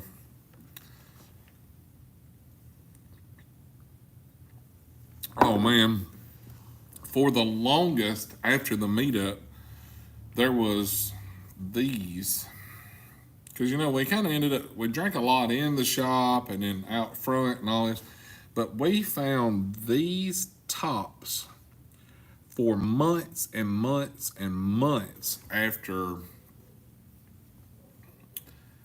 that in a parking lot. And I'd always pick them up because I was afraid they'd, poke a hole in a tire or whatever. But it was, I posted a picture of that on Instagram. One of them was like a ultra lime, had the lime ultra or whatever. And it was all rusty and you barely could read it. And I said like remnants of the meetup party or whatever.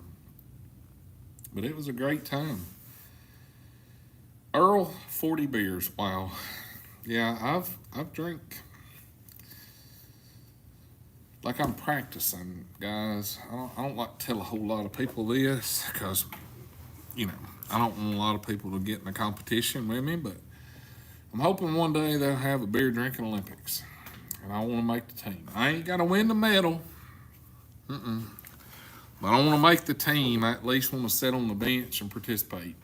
So, you can ask Shiloh. There's been multiple times that we went way over 20 at live venues. We had a buddy of mine's band playing at Tupelo at Steele's, and we was buying buckets of these. And it's 6 packs to a bucket, and I drank 4, and then I finished some other buckets that was left there on the table. So, like, I can drink a lot of beer, but you start at, I think we started at like 10 o'clock on Saturday. And you drank beer all night because the band didn't get through till like 10 or 11 o'clock p.m. that night. And then we turned the radio on, and that lasted till probably 4 a.m. So, I mean, if you figure it out, beers per hour is not really that impressive. It's just,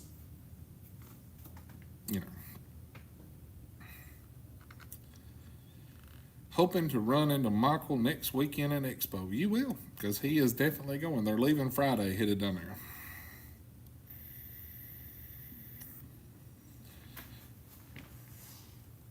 Oklahoma quarters. Oh man, when we had the shrimp cooking at the shop, that's the sickest I ever got, Matthew. That's when I got that green roll cart from you. I was telling the story about the green roll cart earlier, how like I loved the green until I had it for about a year and then I got sick of the green. But so we had this big shrimp cooking, beer drinking / shrimp cooking at the shop. I got those like big 40-gallon garbage cans. Man, we was eating them shrimp. God, dog, drunk, eating shrimp, throwing all them shrimp tails in the garbage, and it shut down 2 or 3, 4 o'clock in the morning. I'm like, I'll clean this up Monday, man. Let's go. Let's go. You know how it is. After you've done been up drinking, eating, cooking all day, I'll clean this mess up later. Man, I open. Now, keep in mind, it's summertime. Mississippi, it's like 100 degrees. I open that freaking shop door up, guys. If I think about it too long, I'll throw up now. But the smell, my God, it would gag a maggot, Jack. I went in there and I got that garbage can and I drug it out to the dumpster. Whew. God, it stunk so bad. I dumped it. Then I got the water hose and was trying to wash the garbage can out. Oh, God, it lofted smell. It was a freaking disaster, boys. I'm going to tell you, if you ever have a beer drinking / shrimp cooking, clean your damn shrimp tails up that night. Do it that night. Do it that night. Do it that night. Trust me. Do it that night. Take the garbage can outside. That shop, it took me 3, and we kept the doors open. Now, keep in mind, this is a 120-foot long, 80-foot, whatever it was, but it had 16-foot roll-up doors on it. 12 by 16 doors. Had the doors open 2 solid weeks. Good God, you could still smell that in there. It was horrible. Horrible. Yeah. Man. It's terrible.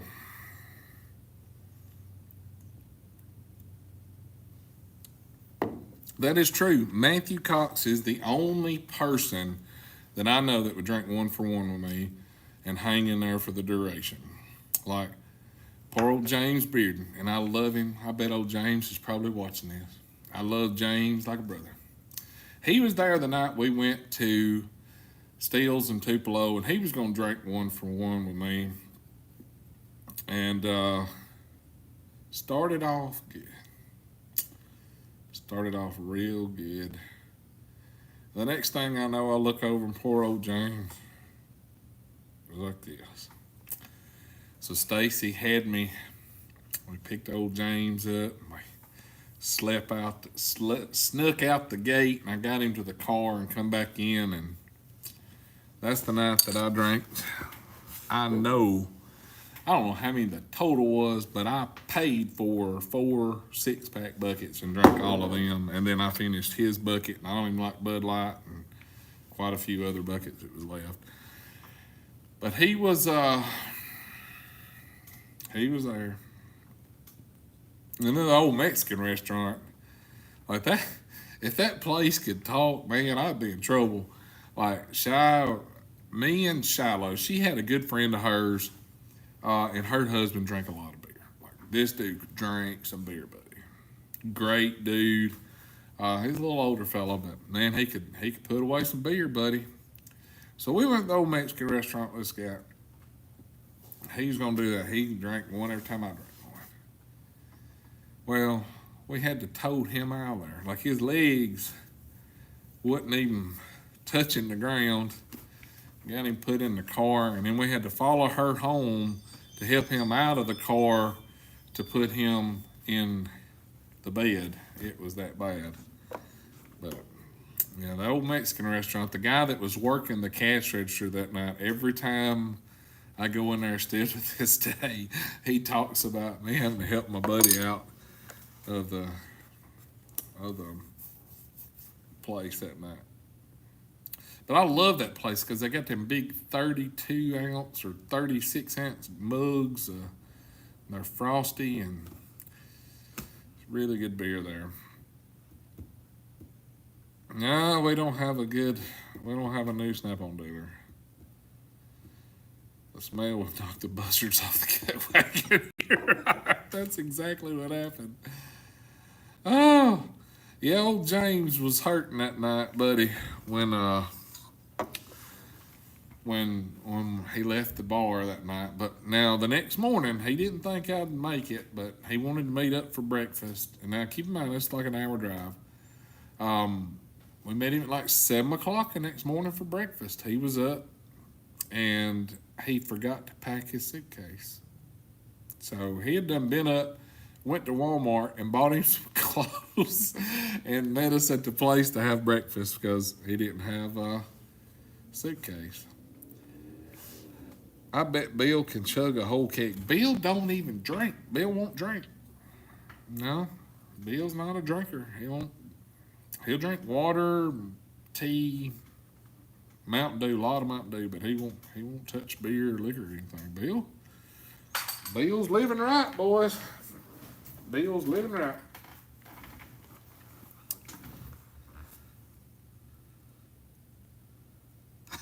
He did do that shallow. I forgot. So we met him at this place called the Brick and Spoon, which is like it's kind of an upper fancy type breakfast spot. It's kind of a little swanky. It ain't like the old greasy spoon kind of joint.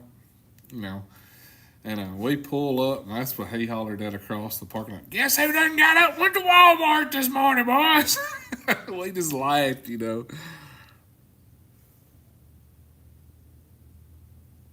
Bill got more religion than we do. Yeah, that's true. But I bet old Bill probably drank some beer back in the day when he was younger. But Bill, when he found Jesus, he went straight. I gotta give him that. He didn't do nothing wrong. The only thing Bill ever done negative was smoke cigarettes. If you think that's like a bad thing, I don't personally, but Bill smoked, and then like if he ever hurt himself, like something slipped or whatever, he might say a little baby cuss word. Now, he ain't saying no bad ones, but he might say a little bitty cuss word. But he always did what was right. But man, that was some good old times we had back in the day. I seen somebody earlier said something about Jay Young. I haven't heard from Jay Young. I haven't talked to him in a long time. I don't know what he's up to. I don't know what he's been doing, but I'd like to. Me and Shy was talking about him. I don't remember if it was yesterday, day before yesterday. At some point, we had talked about Jay Young and just wondered what he is doing and what he's up to. Hopefully he's good. I used to love watching Jay Young, on YouTube, and hell, that's what kind of got me into YouTube was watching Jay from his shop. His funny stories, and all the stuff. So it was good times back in the day, like old Justin Dow, and he texted me yesterday. Yes, it was yesterday. Justin texted me yesterday. It's the first time I talked to Dow in a long, long time. It's good to hear from Dow. Hopefully, we'll get it with each other and kind of catch up. And I talked to Bruce Allen maybe a week ago, I guess. Bruce sent me a message and said, "Hey man, I seen where you got 100,000 subs. Just want to congratulate you or whatever." But it was good to hear from Bruce too. He ain't been around a long time. Some of y'all may not know, but back in the day they had a thing. There wasn't many people doing YouTube tools. Like there just wasn't. YouTube was sort of a new thing back then, and Bruce was kind of like, he had really, really good videos back in the day. It was him and Garnett, Jay Young, I can't remember who all else, but, that was kind of like the only guys that was really doing YouTube. And, Jay Young kind of had the personality out of all the guys, as far as that was doing the tool videos back then, like, you could not give two craps about welding or a tractor repair that he was actually doing, but you would watch him for the entertainment value. Like Jay Young just brought something different to the table. But Bruce was the guy that was always kind of the techie guy. He would always have some cool shots, or some like crazy camera angles, really good editing skills. Like Bruce put a lot of effort into his videos. He had the most technical of all the videos. And Dow was one of those that was in that bunch. And Dow was one of those guys, like, you just had to watch Dow to see what was going to happen. Like, you never knew what was going to happen. And, those guys, people can claim that they're this or this or this or this on YouTube, like, whatever. They ain't shit. Like, those are the guys that started the YouTube tool community. Like, the Bear, the Nina Tools, I like Jeff. I have nothing negative to say against, about him. I met him, all this. Like, he's one of the biggest out of all the tool channels now. I'm not talking about like Chris Fix that does car repairs. I'm talking about mostly just tools, right? But, like, the way was paved for all of these channels, including mine, from what these guys did back in the day. Like Dow did the Matco videos, and Jay Young had Snap-on and Matco videos, and like all of these guys did it before anybody else did. So they kind of laid the groundwork and kind of set the standard for everybody else in the industry to kind of go after, because there was no videos back then. It was good times. It was really good times. Like, I would like to go back and relive some of those live streams, because, man, Dow used to, like, I don't know if you guys remember back in the day when Dow was in the fishing hut behind his house, some of the,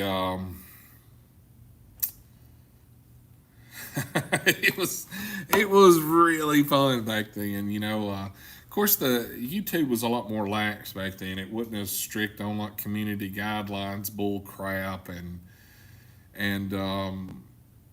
like they wouldn't give you strikes and take your channel down because you had the radio playing and stuff like that. It's not like it is now. Like used to, you couldn't have it monetized if you had the radio on, but like they wouldn't take your channel down.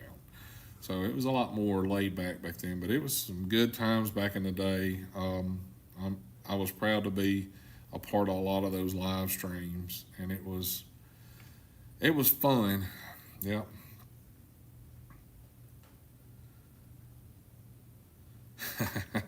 Yeah, Bill was always pulling something, like he was going to take something off the Snap-on truck. Yes, Craig, that was long before the 1,000 subscriber.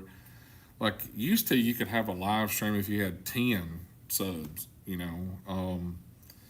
and you could just, if you had a YouTube account, you could have a live stream, and, it was a lot of fun back in the day.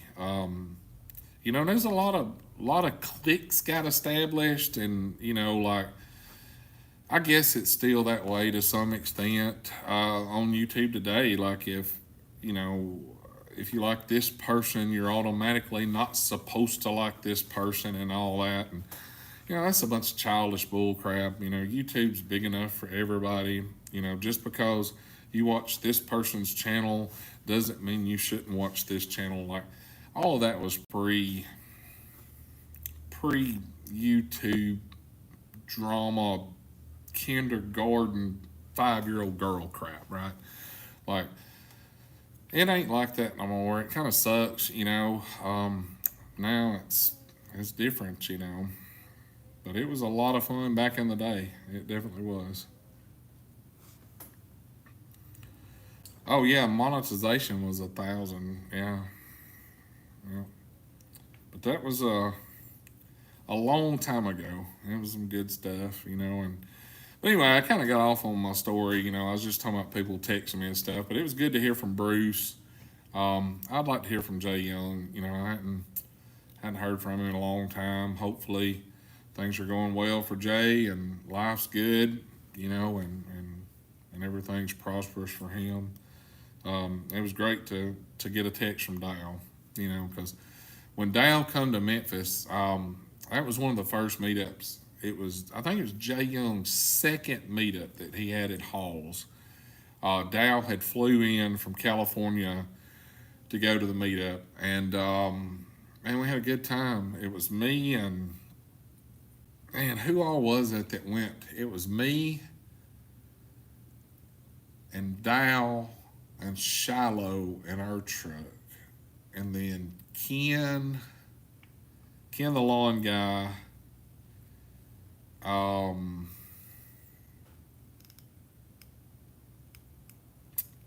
Justin ATV, and somebody, I can't remember. Anyway, we ended up going to Beale Street while we was taking Dale back to the airport, and it was a great time. Dale had me laughing so hard that I couldn't even comprehend what was going on. So they had these porta potties on the side of Beale Street, and Dale was in one, and I was in the other, and Dale was pissing in one, I was in the other, and he's like, "Oh, it smells good in here. It smells like bubblegum." And I don't know, like you guys had to have been there. Like I recorded some of the stuff. I don't know. I think I still got that on my phone. I hope I do. Let me look. Let me just see if I can find it, because it's been years ago, and but I had it on there, and it was a lot of fun. I found that video not too long ago. If I can find it, you guys will see what I'm talking about, because it was. Oh, here it is. So let me. All right, hold on. Let me get it to where y'all can see it. Now, we're several beers. Like, we've been drinking. Now, let me give you a kind of a pretext to the story. So, we've been drinking beer since probably 10 a.m. the day of this, or the day before. I guess it was the day before. So. Okay, guys, I'm about to die laughing. We just came out of these. What did it smell like now? I swear to God, it smells like bubblegum. But the seats don't look like bubblegum. Even the walls. There's shit and piss everywhere. But it smells nice. So he was in this one, and I was in this one, and this is what he's telling me through the damn wall. Hey, when you're in the military, those of you that have been in the military, you already know. You can be taking a shit to the guy next to you going, "What the fuck did I eat?" And you look down and you see corn, peanuts, all kinds of shit that came out of your heart. You start carrying on conversations about this kind of stuff. So for me, it was really no different. I just reverted back to my primitive ways, if you will. Oh yeah, that was a really fun trip. That was one of Jay Young's meetups, and this was a picture of us, the whole group, on Beale Street that night. There's Dow and me, Justin ATV and Ken, and that's it. So that was some good times. A lot of fun. Of course, we've been to Beale Street a couple times, and it was a good time. I got quite a few pictures.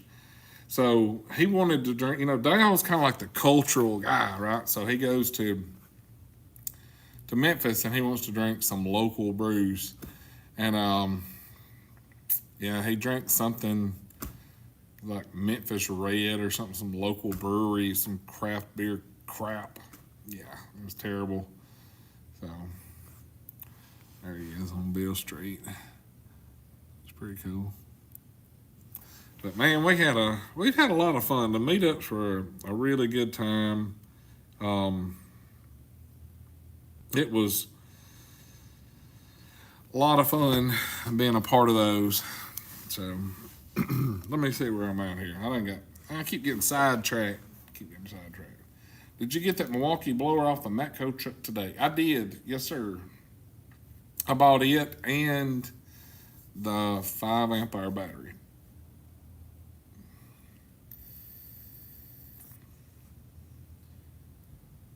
Just wanted to say thanks for all the great content. Man, thank y'all guys for watching and, you know, the comments and all that. It's been a fun journey.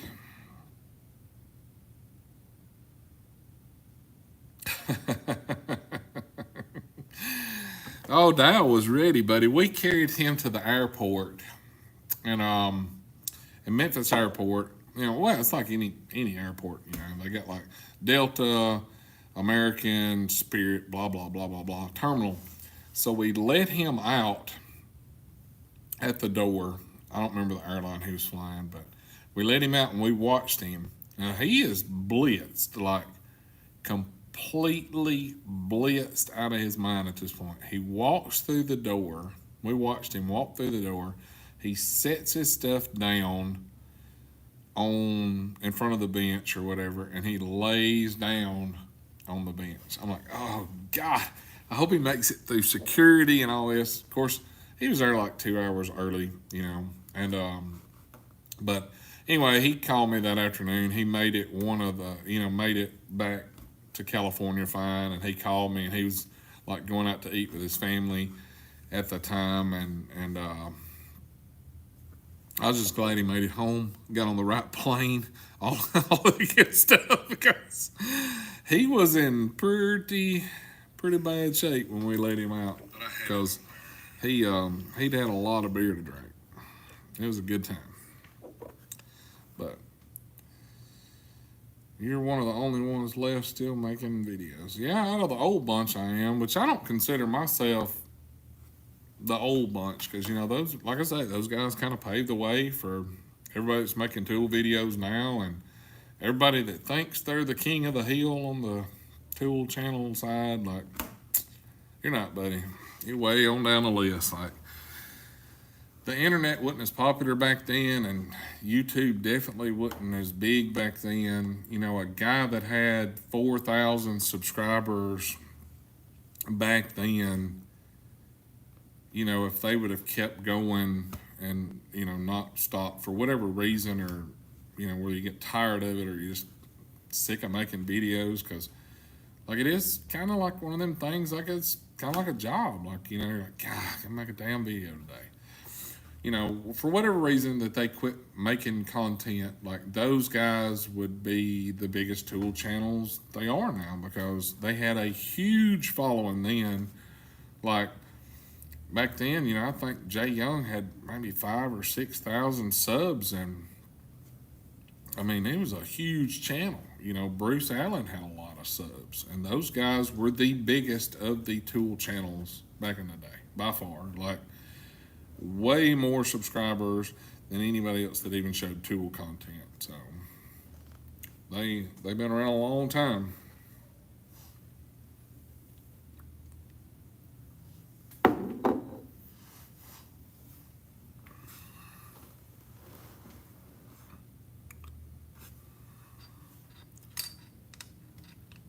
I'm going to do a full shop tour after I get everything finished because I got a lot of stuff still to do. There'll be a video on that, or I may do it a live stream or something. I don't know. Like I'm gonna show it all once everything's completed because I got a lot of stuff still left to do. Jay Young is still the sheriff. Yep, definitely. Many of the big channels have left as well, like Wrangler Star, Chucky 2009. Man, I forgot about him. Yeah, like him and Stephen Cox were big buddies back in the day. They had some huge channels too. Like there was a lot of really big channels back then. I'd forgot about those guys. That's been a long time ago.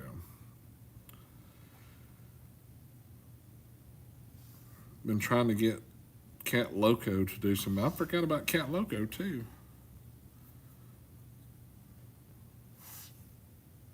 Wrangler Star's still around, but went straight to hell. Yeah, he used to make some really good videos. You know, him and Project Farm were always really, really good content videos. Like,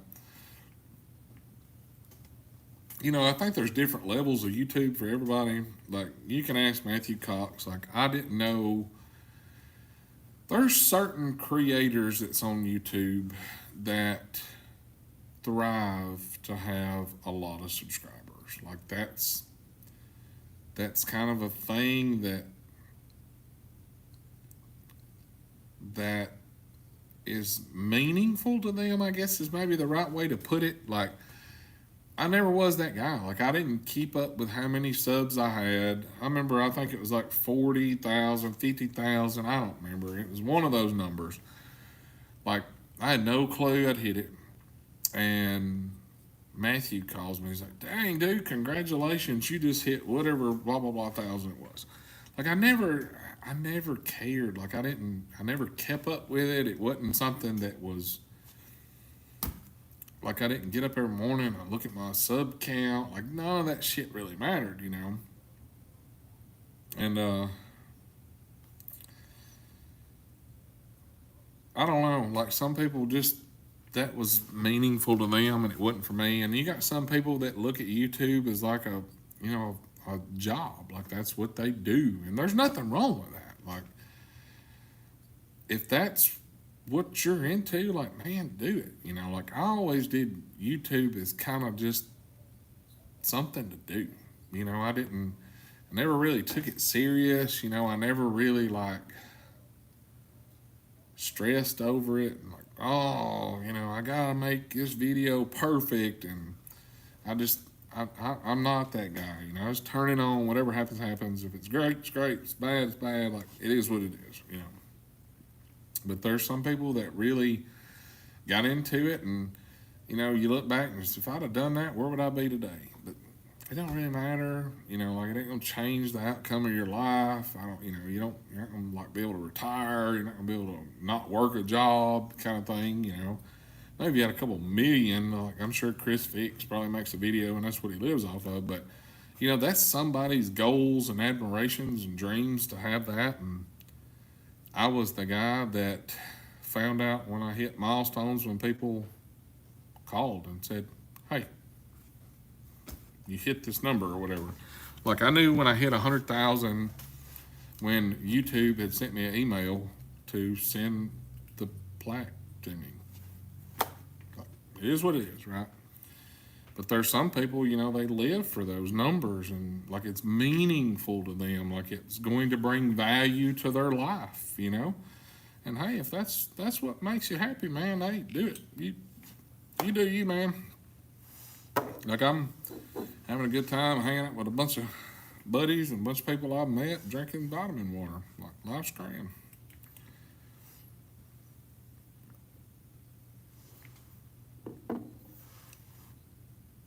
I have no idea who that is, Craig. Never seen him. But now, guys, I guess I'm weird. Like, I know there's some people on here, I call them closet fans. It is what it is. They're closet fans. Like, look at old String Bean. God, look at there. I ain't seen you in forever. I hope things are going good, sir. But I call them closet fans. Like, they watch your channel just so they can have stuff on their channel to talk about. Like, you are a content source for them. You're like, well, how do you know that? Well, used to people would send me clips of this creator talking crap or this creator talking crap because they watch my channel. Guys, I'm totally 100% distant from that. Like, I don't care. If I don't like you, I damn sure ain't gonna watch your video. I'm not gonna do it. Like, I'm not gonna watch your video to make a video to talk about you. Like, if I can't create content on my own, I just won't have no content. Like, it is what it is. So, but I call them closet fans because there's a lot of them, and I used to get tons and tons and tons of video snippets where people would send me stuff saying this person did this in a video, this person said this. Dude, I don't give two shits. If I live in your head rent free like that, that is a you problem. That ain't a me problem. That's a you problem. Like, that's on you, pal.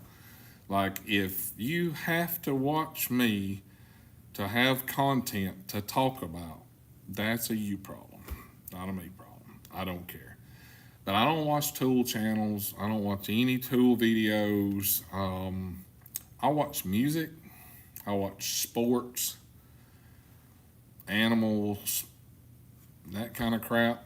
Like, I like y'all seen the videos where it's got they're like Russian trained attack dogs, and like they jump through the window of these trucks and like grab people, or like the guy will be driving away. Of course, they got him in those bike suits, whatever you call them, attack suits.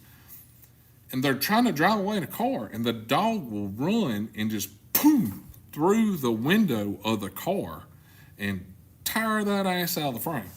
Like, I watch those kind of videos. I watch music videos. I love music. I watch a lot of sports stuff. Like, I watched the thing the other day. It was talking about Walter Payton, the 85 Bears. It's talking about like that. I watched one on the 87 Chicago Cubs. Like, that's the kind of stuff I watch. I don't watch tool channels. I don't. Like, I could give two shits less what this person's doing or this person's doing or whatever. I don't care. Like, I don't care. Let me see what y'all saying in here. I done missed all that. I keep getting off on these rants.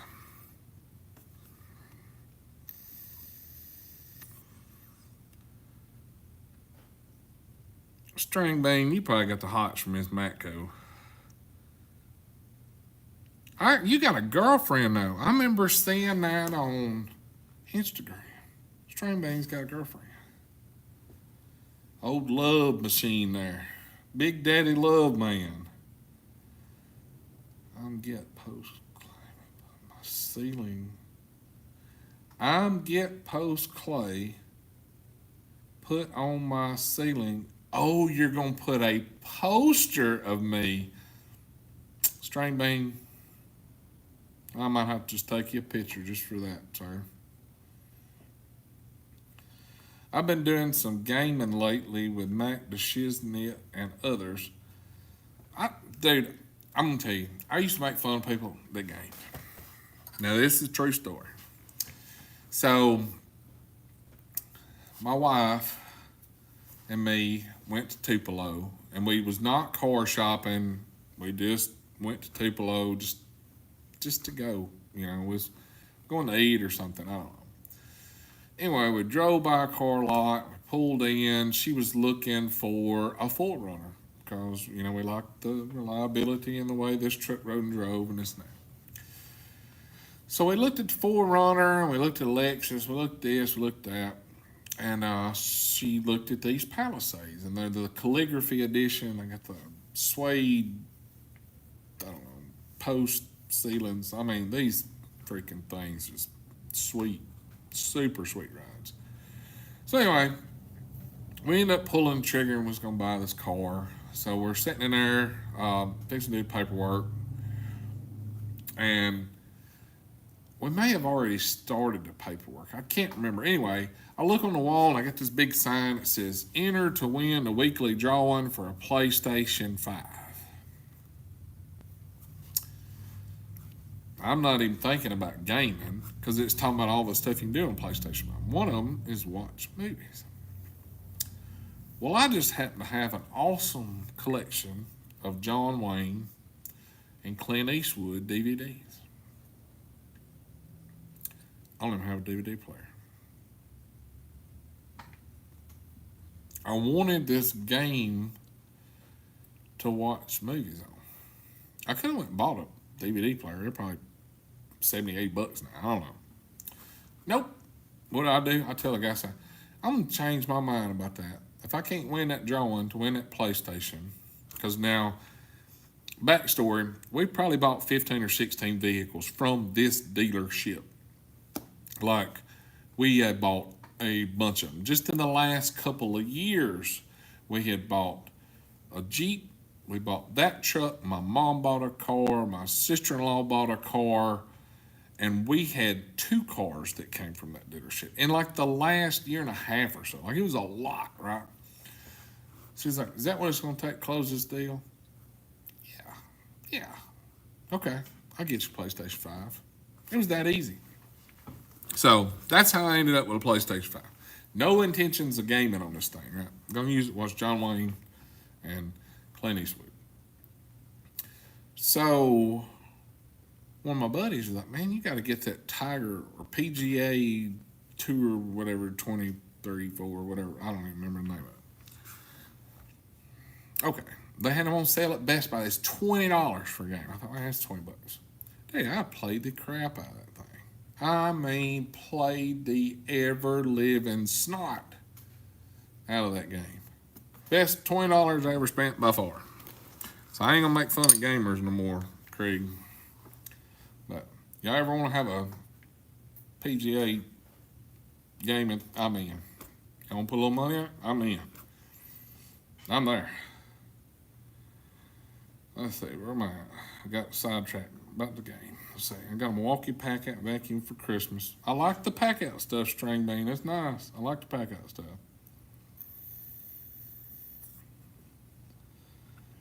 Weather 38 here in Arkansas. It was in the 60s probably today. It was 70-something yesterday. It's pretty nice. I'm supposed to get a cold spell that's coming through. I think it's going to get down to like 40 tomorrow, 42.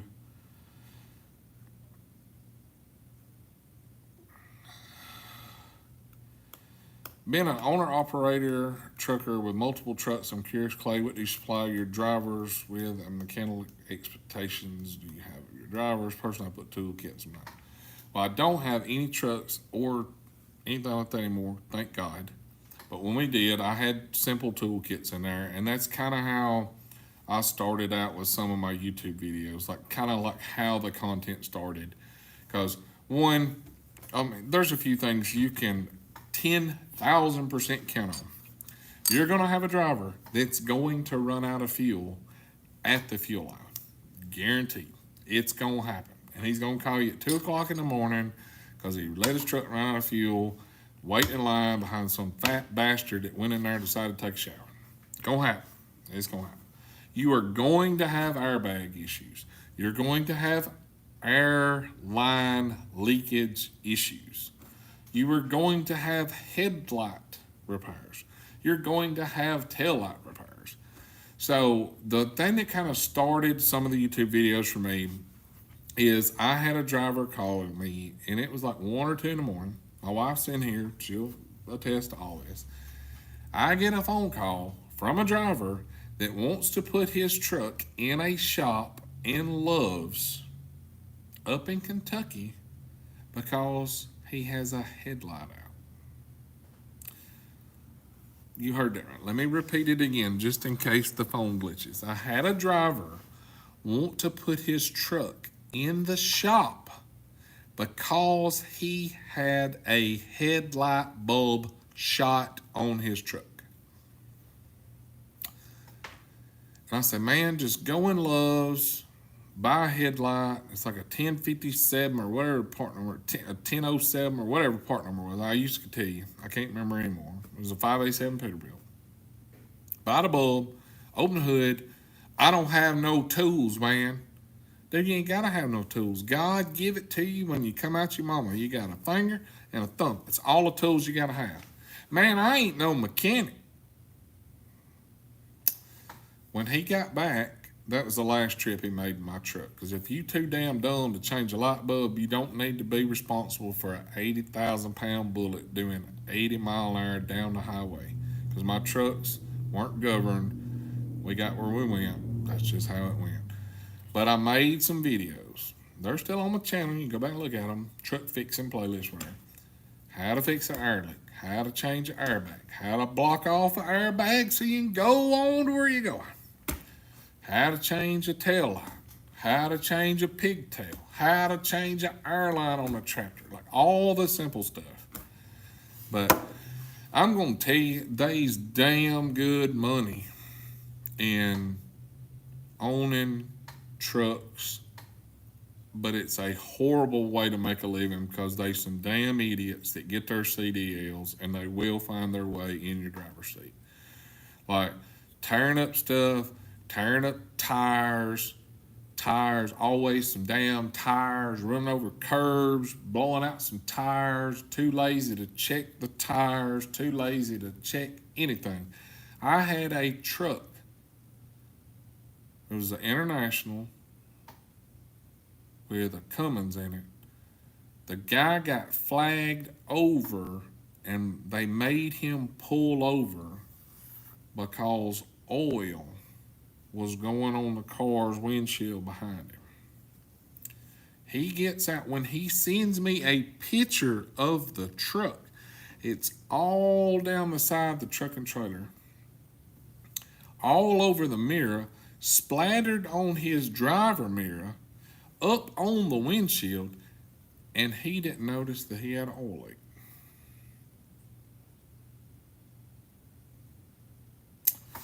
I'm so damn glad that I ain't in none of it. Exactly right, Shiloh. Had one lost the entire wheel, rim, tire, lost every inside, outside dual, lost them both.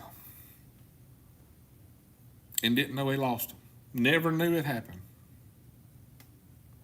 Like, I can't make this shit up. I can't make this shit up, guys.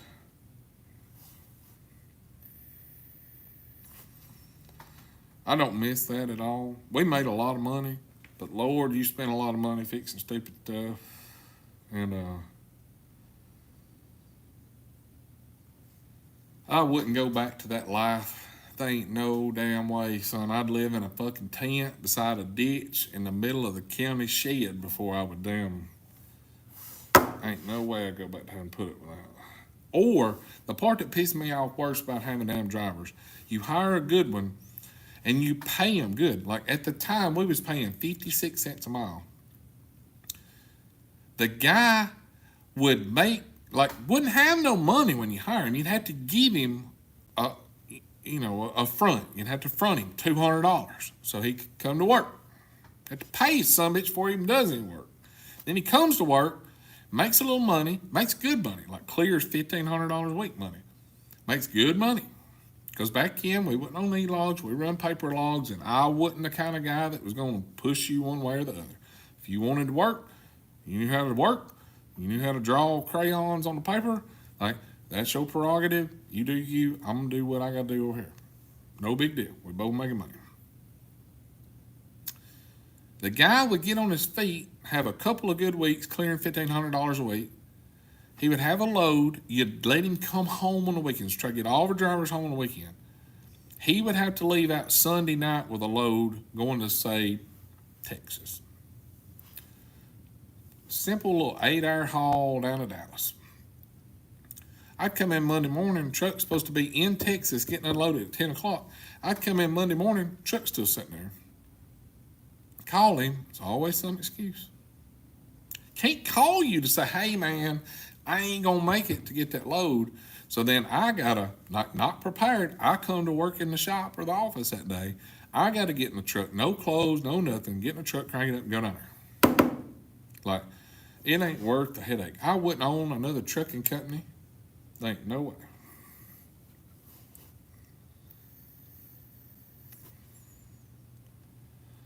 Man, it's crazy. Thank you, Travis. Appreciate you watching. I do watch some mechanics channels, but I relax. Oh, Jefferson Airplane. That's where it's at. I've been on like a Fleetwood Mac kick for like 2 years. Like, just, and Train. The old Train, not the new Train. Like the old Train, like the original Train CD labeled Train. Like, yeah, that's what I've been listening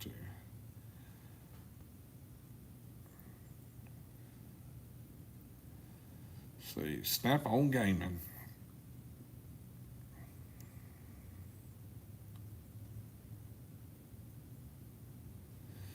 Ben, you said I was looking to get a woman's jacket for my wife through Matco Michael, but he ghosted me. He didn't seem interested. So I'm gonna tell you the deal with that, right? And you guys have to kind of look at it from the dealer's perspective, because we as customers of tool trucks think all tool trucks should just sell to us, right? So here's the deal, right? Matco trucks are limited by their area. Like, if you come to Michael's truck, he can sell you anything you want. That's no problem. But it is a huge no-no for him to sell outside his area. And we don't really understand it, but it's all the rules that Matco has, right? So let's say he sells you that coat. Let's say he makes 30% on it. He made $25 on that coat. He could lose his franchise that he spent tens, hundreds of thousands of dollars to keep and buy into and buy the truck and the tools and all that stuff.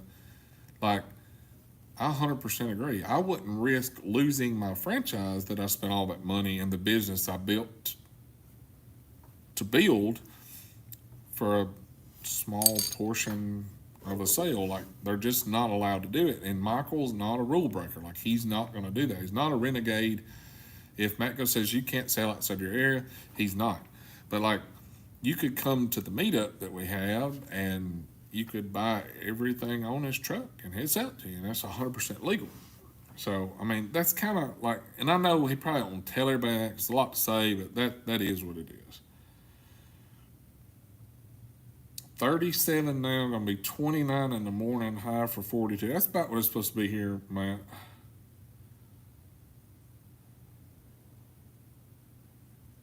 Matthew Cox. You'll have to tell everybody the correct way to fix that airline. Matthew saved my butt one night. So we had a truck.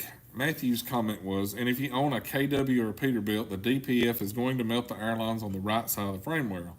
So we had one of our trucks that was pretty close to Matthew up there in Memphis, and this happened. And I called Matthew to see if he could fix it for us, because we was just going to pay him a service call and, you know, let him handle it because he's right there and no big deal. And Matthew had a creative, clever trick, and we got it fixed. So that's that. That was that would have made a good video.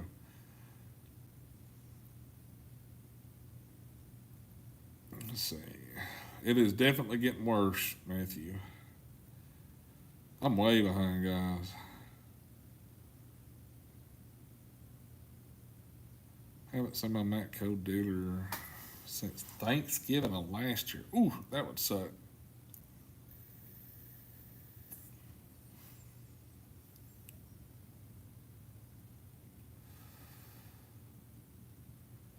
Absolutely. That was another thing that drove me nuts, was guys backing into the parking places at these truck stops. So, the way it works, guys, the mud flaps hang down. We'll use this as a parking curb here, right? So they got parking curbs. The tires here, they would back up, the mud flap would hit, the tire would rip the mud flap off. Happens all the time. You tell the guys, don't back up against the curb. You tear your damn mud flaps off. And guess what? They do anyway. And they'd bend the mud flap hanger, and if you're at a truck stop, they don't want to bend the mud flap hanger back. Because most time you can bend it back several times before it cracks or breaks. You have to replace it. No, they won't say in there. So then you got to buy a mud flap. They're going to charge you about $40 for a truck stop. You got to buy a mud flap hanger, and they're going to have to buy bolt kits because they don't want to mess with taking the bolts out of the mud flap hanger that they cut off. So it's like $175 plus the labor for them backing over curb. Just all that dumb stuff. Lord, I don't miss it at all.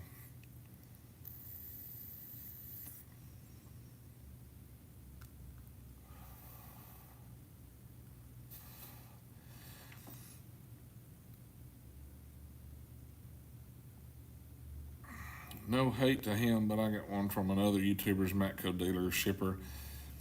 That's cool, like, and I understand, but like Michael gets a lot. He's scrutinized highly because of the weekly videos we do. Like, you guys may not realize this, and a lot of you may not have been around from back in the day, but a long time ago when I had the sign up, my dealers sucks, blah, blah, blah. Like, if you watch the first video we did with Matco Michael, at the end of that video, Matco takes the sign down.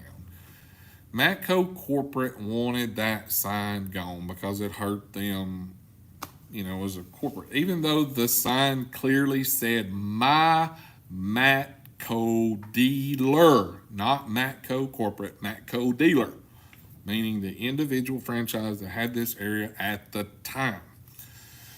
They wanted that sign down. They sent a guy here from Matco, a district rep. I had it all. A lot of people heard the conversation. Anyway, he wanted to get the sign down. And I was like, nope, the sign's not coming down. It's not coming down, blah, blah, blah. So that dealer left Matco. Michael come in. Michael earned the right to take that off that wall. Fair and square. Like, I was offered some pretty good stuff in trade to take that sign down. And none of that shit matters to me, guys. Like, it didn't matter what they offered. Like, it was what it was. So Matco watched those videos for a very, very, very, very long time. So Matco Michael gets scrutinized extremely heavy for everything he does. Like, he gets phone calls if he shows VM stuff. He gets phone calls if he shows grippage stuff. It's like, the poor guy is under a damn microscope. Like, it's bad. Like, I'll just leave it to that. It's bad. He gets scrutinized every which way he can turn. So, he earned the right to take that sign down, and he did. And we talked about it one day after the video was over. And Michael said he's seen that video or that sign there at his house. It was in his laundry room, something, carport storage building, something. Anyway, so yeah, Michael has been scrutinized quite a bit. Like, if you guys don't think that Matco watches my videos, like, go back and watch the one we did on the blue ratchets. Like, I simply made a comment, we should have blue ratchets. Todd, make it happen, let's have some blue ratchets. The next thing you know, boom, there's blue ratchets. So, it ain't like I made a phone call to Matco or Michael made a phone call to Matco corporate. It's just how it is. Like, they just watch the videos. Just how it is. I'm just happen to be the lucky bastard that they pick to watch everything that happens.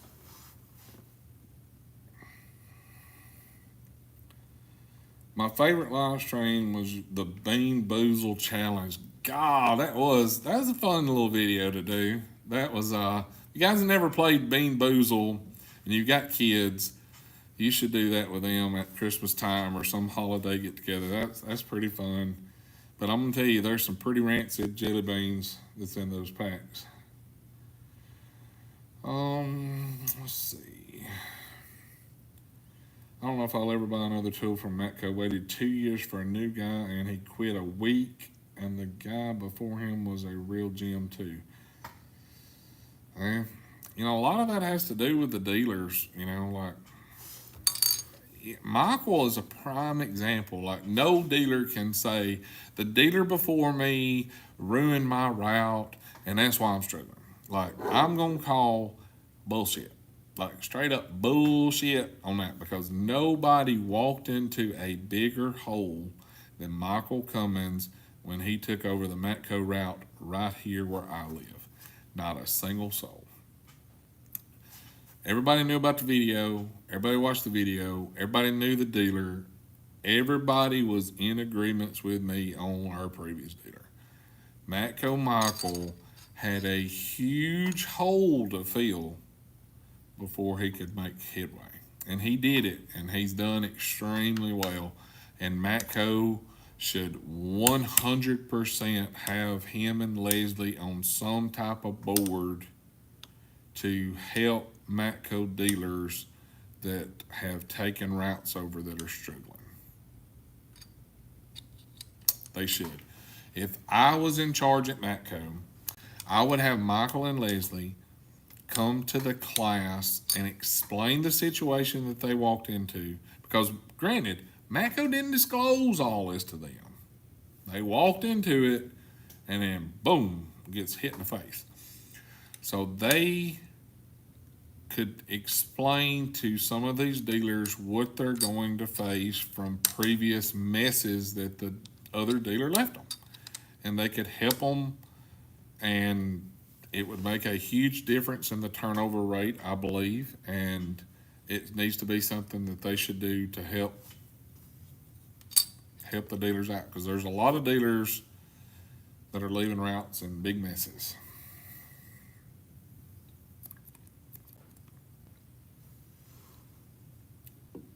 I missed your meetup in 2022, coming back from station in Colorado. I didn't drive that way again until October.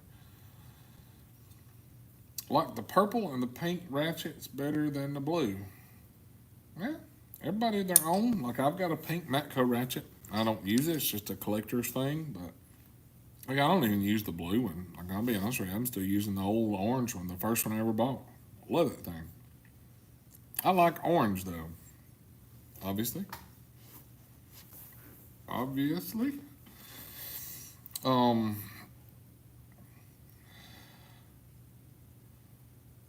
Yeah, there's probably not gonna be any more meetups. Like, it's a very, very, very expensive thing. Like, because I mean, it just grows, right? Like, when it first started, it was, just us hanging out drinking beer at the shop. Then it went from us drinking beer, hanging out at the shop, to lots and lots of beer and live band. Then it was live band, you got to do giveaways. I mean, you got to make it worthwhile for somebody to come, right? Like, because we had some people drove from Maryland, we had some drive from Salt Lake last year, or the last meetup we did. Like, you just want to make it fun for everybody. So we spent a lot of money on tools to give away. We had 2 live bands. We had tons and tons of beer. We had breakfast, lunch, and dinner. We took people out the night before. Some people actually come in 2 or 3 days earlier than that. And, like, it got to be expensive. When you're spending 10 grand plus, like, it's just, like, I don't make that much. Like, it's a lot of money. And, like, you don't want to disappoint, right? Like, you don't want to be the guy that, well, used to, when they was 75 people showed up, had all this stuff. And now there's 300 people showed up, and it got to be expensive, Like, it was great times, and I wish I could keep affording it, but Lord, if we would have had it, by now it'd probably be $20,000 the way the track we was headed on.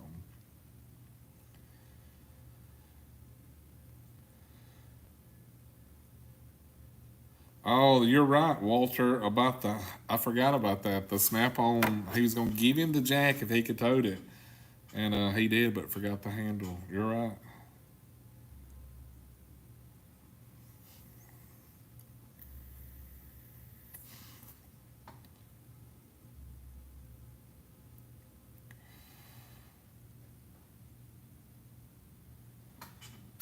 The Mac dealer, he never run this area. Like, we've never, ever, to my knowledge, had a Mac dealer here.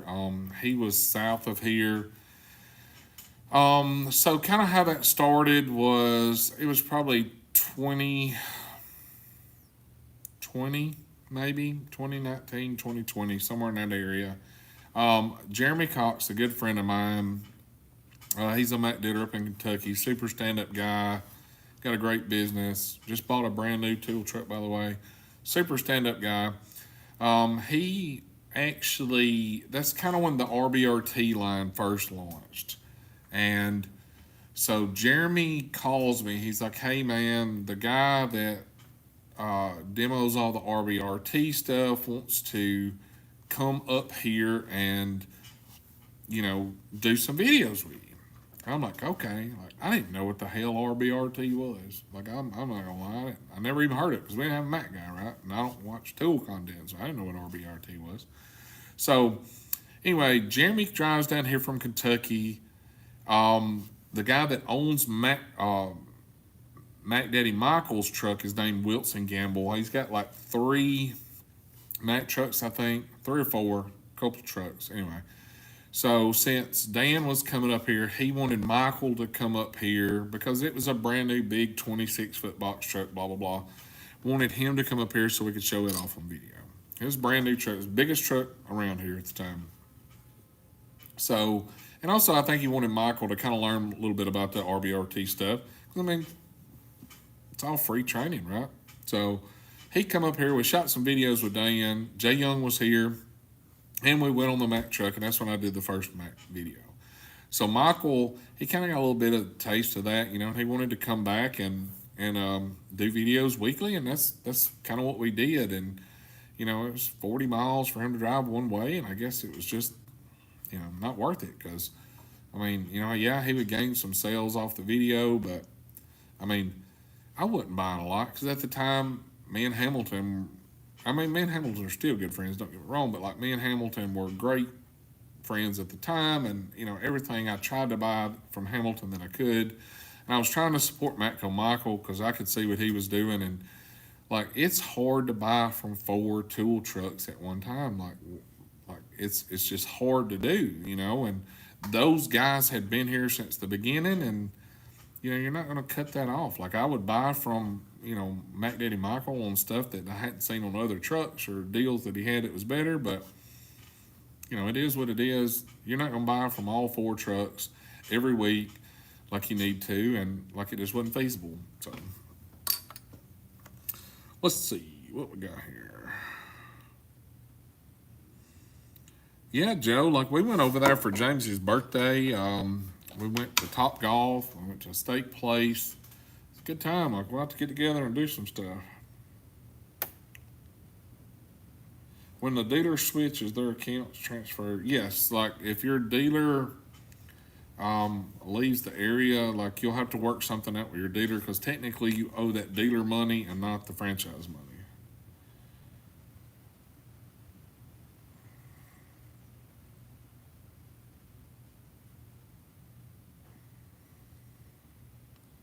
If I ever make it to Mississippi again, I'll come see you. String bean, don't tell me that crap. Like, we offered to have a ride pick you up that was coming right through there for the meetup, and you didn't want to come. You were scared Shauna would get on you, is what it was. You're scared of Shauna. Take care, Matthew. It's good hanging out with you. 4:30 will come early. It definitely will.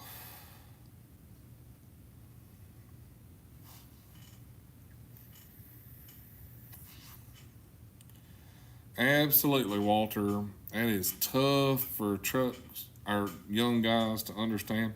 And a lot of it's pressure. Like, a lot of it is pressure to have the Snap-on stuff or the Matco stuff or the Mac stuff or whatever. Like, you can buy them impact sockets and they will last you just as long as anybody else. If you buy them through their website, you send them a picture of them, they'll send you one for free in the mail, no warranty. You paid for it, one and done, you're out. Instead of spending $600, $700, $800 on a set of impact sockets. But guys feel pressure because other guys talk shit about them in the shop. That's kind of like in school.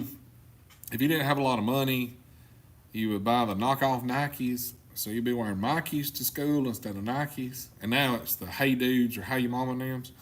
And, it goes back to that childish crap. Like, do those sockets work any better than them? No, they don't. Like, I had a set of gray pneumatic sockets that I had beat the dog snot out of. I beat them with hammers. I put them in presses. Like, it is what it is, right? Like, does snap-on sockets work any better? No, they don't.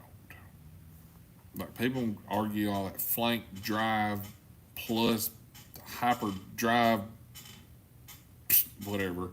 Like, if the bolt's going to round off, it's going to round off. Get you a set of bolt biters, get you some extraction sockets, get you some grip edge, whatever you got to get.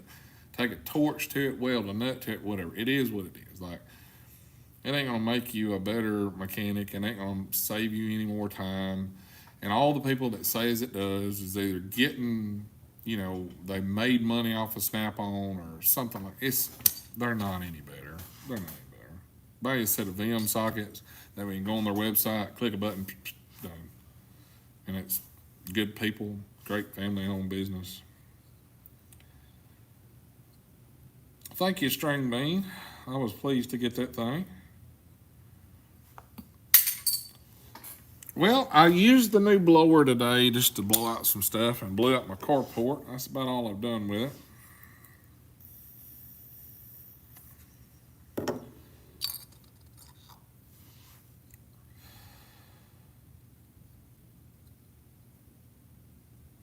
I'm a new tech, just lost my Snap-on circuit tester. He forgot in the car. Oh, that's expensive. Oh well. Maybe buy him a power probe next time. It is what it is.